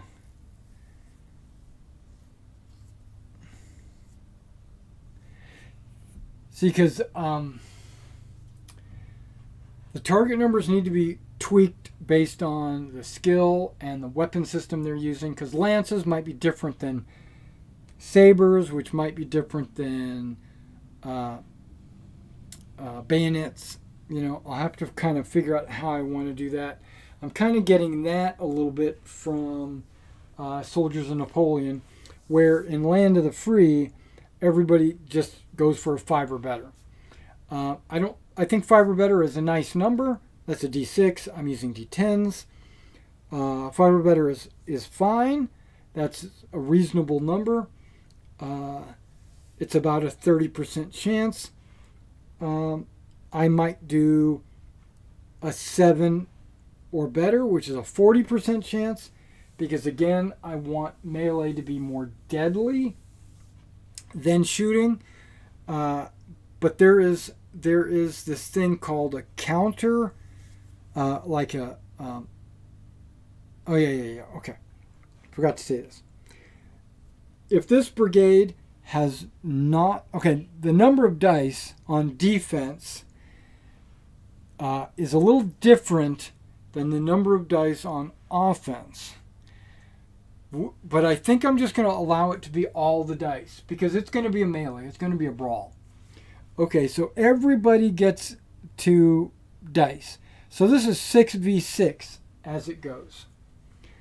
If you're the one doing the charging, so far so good, you get half again as many dice. Okay, so with them going with 6, half again, he's going to roll 9 dice on the attack. But on the defense, you have incoming fire. Like you hold your fire, and when they charge, you get to blast them when they get within point blank range or whatever.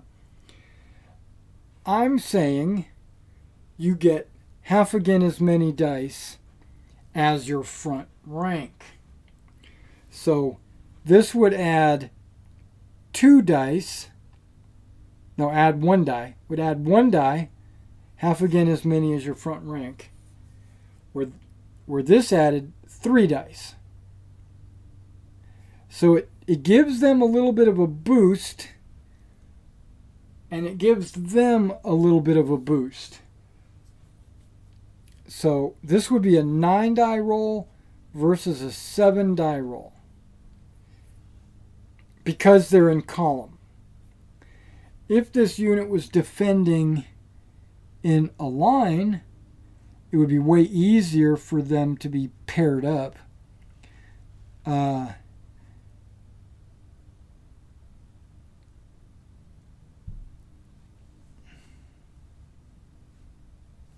Half again as many as their front rank. They're still only adding 1 die. It doesn't make full sense to me now that I'm thinking about it. Because I want the defender to have a slight, well, I don't want it to have an advantage over an attack, because then why would you ever attack? Why would you ever charge into melee if you don't get an advantage? You wouldn't. You would just sit back and shoot all day.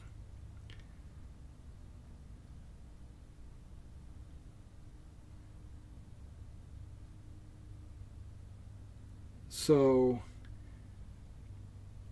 the defender gets nothing. They just roll all their dice in column or line.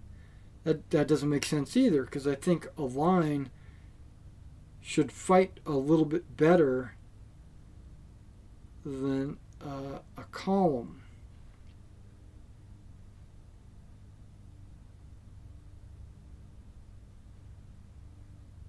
Okay, here we go. Only the front 2 ranks roll in melee. No, because an attack column, because the dice are not actually casualties per se.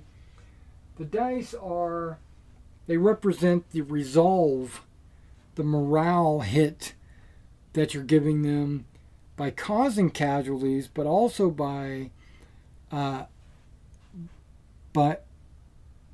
the column gives a bonus to resolution. Okay, not to fighting. The line has an advantage to fighting. The column has an advantage to resolution. That is correct. That's what I'm thinking. That's why I'm doing it. Okay. So a column on the attack is going to roll 4 dice.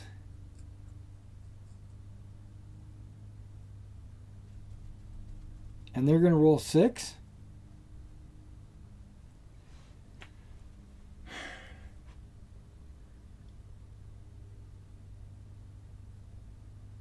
Because if I let them roll all their dice, then why did I form a line? Well, for shooting advantages, obviously, because a column only shoots with 2 dice, and a line shoots with 6.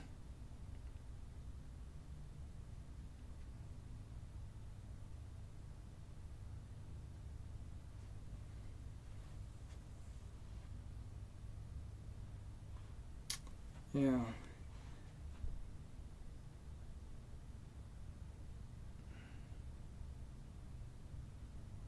See, and there's something called, there's something about a free shot before they come in, and then add that damage to the total of the melee. Instead of making it a 2-step process, I've been thinking about just implementing those dice into the attack.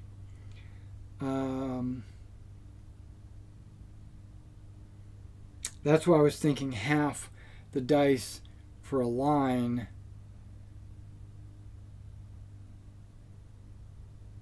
Okay. A column on the defense will get 2 dice, because that's how many dice they shoot with, plus the 6 dice. So you're sitting at 8 dice for combat. Where a line on defense would shoot with 6 plus their dice. So they would have 12 dice on defense. I'm kind of liking this so far. 8 and 12. Now I also thought about this. This is another step I was thinking. If this brigade has got a marker on it already, meaning they've already been activated, then they don't get those bonus dice, because they don't get the opportunity to stand and shoot because they've already shot. So instead of, so I am going to do that. So if they have not acted yet, they'll get that bonus dice for standing and shooting. So hypothetically, we got 12 dice. The attack is coming in with 6 dice on the attack.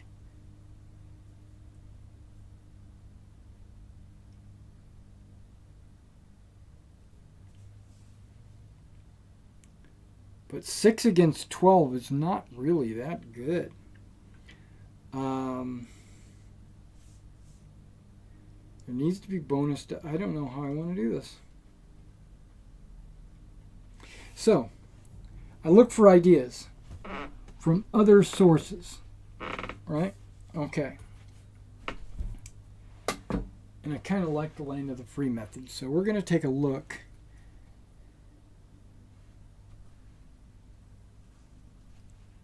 Land of the free. Having a unit to your left that's not engaged in its own melee gives you a plus to your resolution. So you take the difference in losses and apply that as a modifier to the die roll, the experience test, the morale test. But that number is also modified by your support elements. So if you got a support element behind you and you got a support element to your side, you'll get a plus. Now, because this unit is attacking another unit, they don't support them.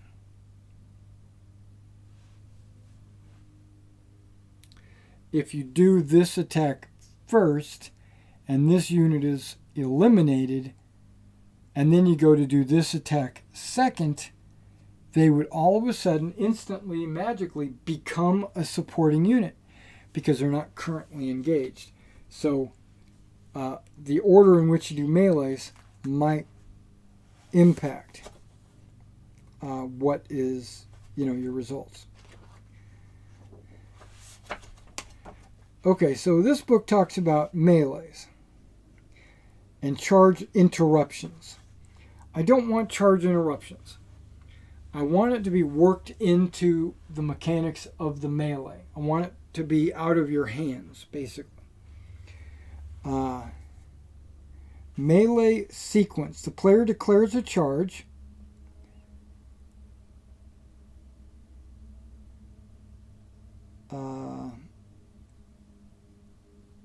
There's different conditions. Oh, they have a threat zone too? Okay. Artillery cannot charge. March column cannot charge. Tiny elements can only charge small or tiny. Medium and large can charge any size. Small may charge small and medium. Okay, so they're saying you can only charge within one size bracket of yourself. Okay. Player controlling the target conducts a charge. They call it a snap fire or counter charge. We're not doing that.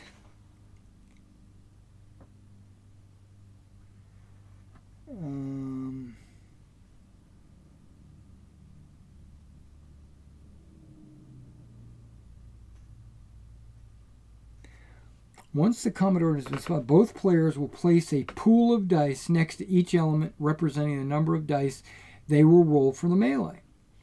Each element will start with 2 dice 6. This is a d6 game. Add their element's action dice and add or subtract dice based on the melee modifiers below. So just off the top, starts with 2 dice. You get 2 dice, period. Plus or minus modifiers.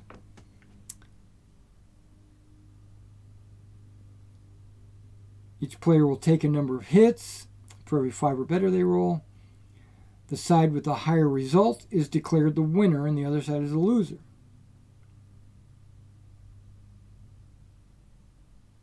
Okay, so in this case, the loser must move backwards.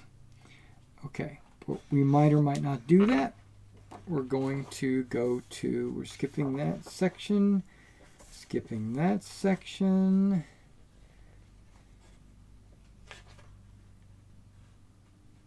Conducting a melee. Once the elements have been moved into contact, both sides create an action pool. You start with 2 dice and add your action dice.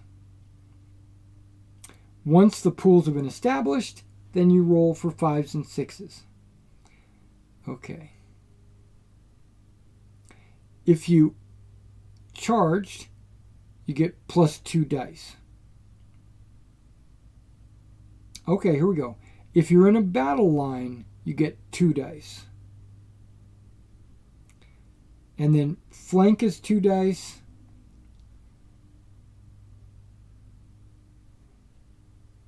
And this says support elements will add their dice as well.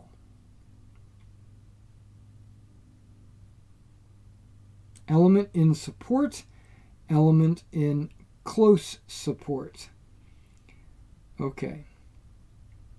So like in this condition, that would be close support, because that would be a unit that might or might not actually be able to shoot at them or fight them. But if there was a unit to the rear, that would just be support, not necessarily close support. So they would add their dice as well. So 2 plus battle line 2 more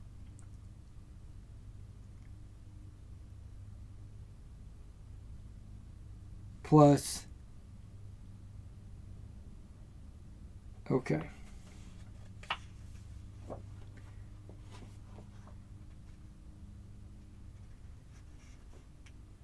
Okay, supporting melee.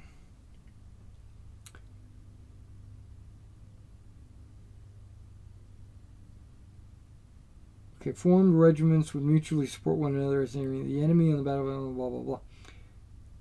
Both players may decide to involve other elements that are supporting the melee. An element in melee may be supported by up to 3 elements.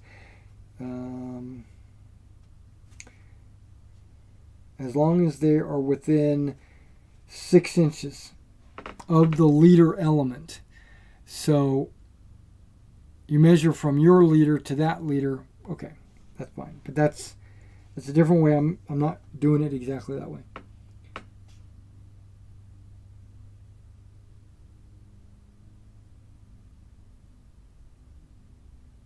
An element in melee may be supported by up to 3 as long as, okay. A supporting element will add half of their action dice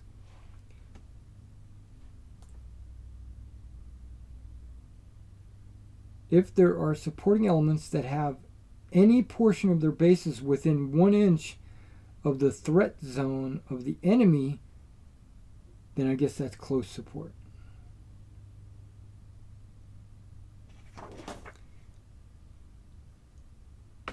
And then march column and all that other BS doesn't support. Okay, so they're saying if you're within 6 inches, you can use, you're considered in close support, or in support, I'm sorry, in support. But if you are within 1 inch, you're considered close support. Okay. So, in this case, if this guy was lined up like this,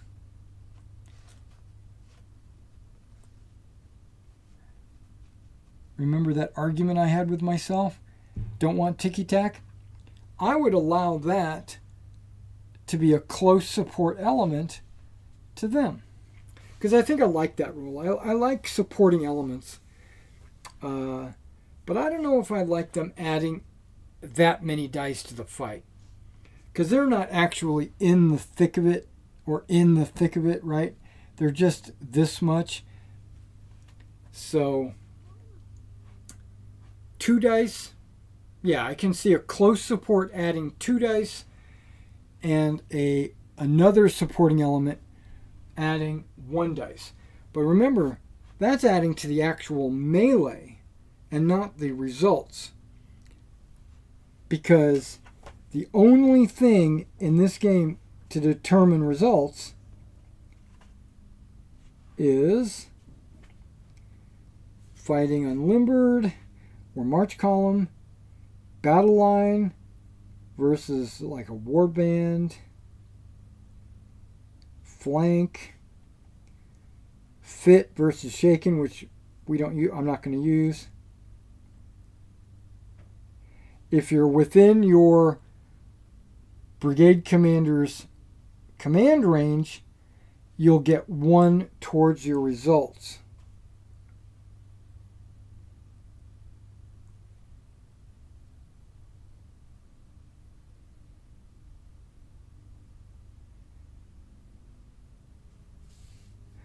Okay, these aren't casualties that they're rolling. They're just rolling for results. All right. You know what? Results in a hit. Okay, so you roll dice for hits. So even your supporting element is adding casualties. And they only care about combat line and not like march column. I don't think they have attack columns in this game.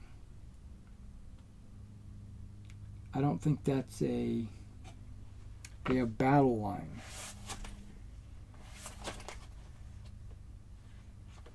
Formations. Battle line. Open order. March column. That's it. Battle line.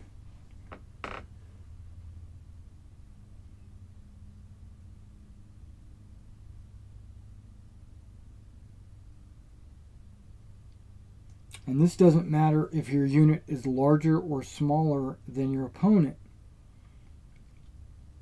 That has nothing to do with it. You just start with 2 dice, and if you're in battle line, you get 2 dice.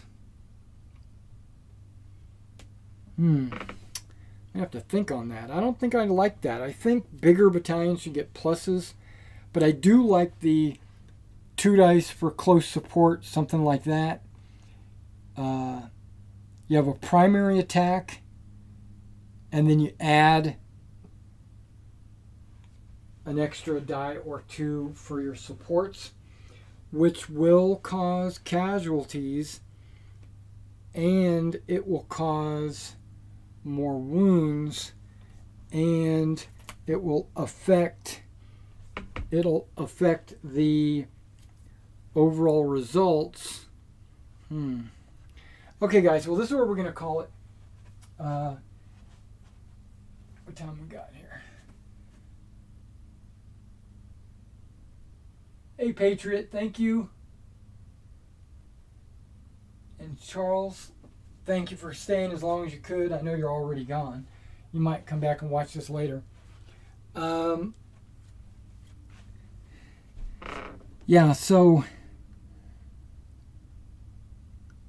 there's no advantage to attacking in a march column. Other than okay, so the number of dice you roll is going to be the same. Doesn't matter. You get all your dice. And I'm going to say 1 die per figure. And so that's going to be 6v6. And then if you have support elements like this, which he cannot support both. He's actually touching them, so he has to be a support over here. Okay, well, I have to go use the bathroom, so I'm just going to end the video right here. I'll work on this in my brain camp, and once I figure it out, I'll do a video on this, and then maybe we'll talk about it next week. But really, again, I'm going to be working on my battle group scenario, because not this Saturday, but next Saturday is the convention for me, my game. So I got to make sure everything is on point. But then after that, it's 100% Marshals and Generals. Okay, I'll let you go.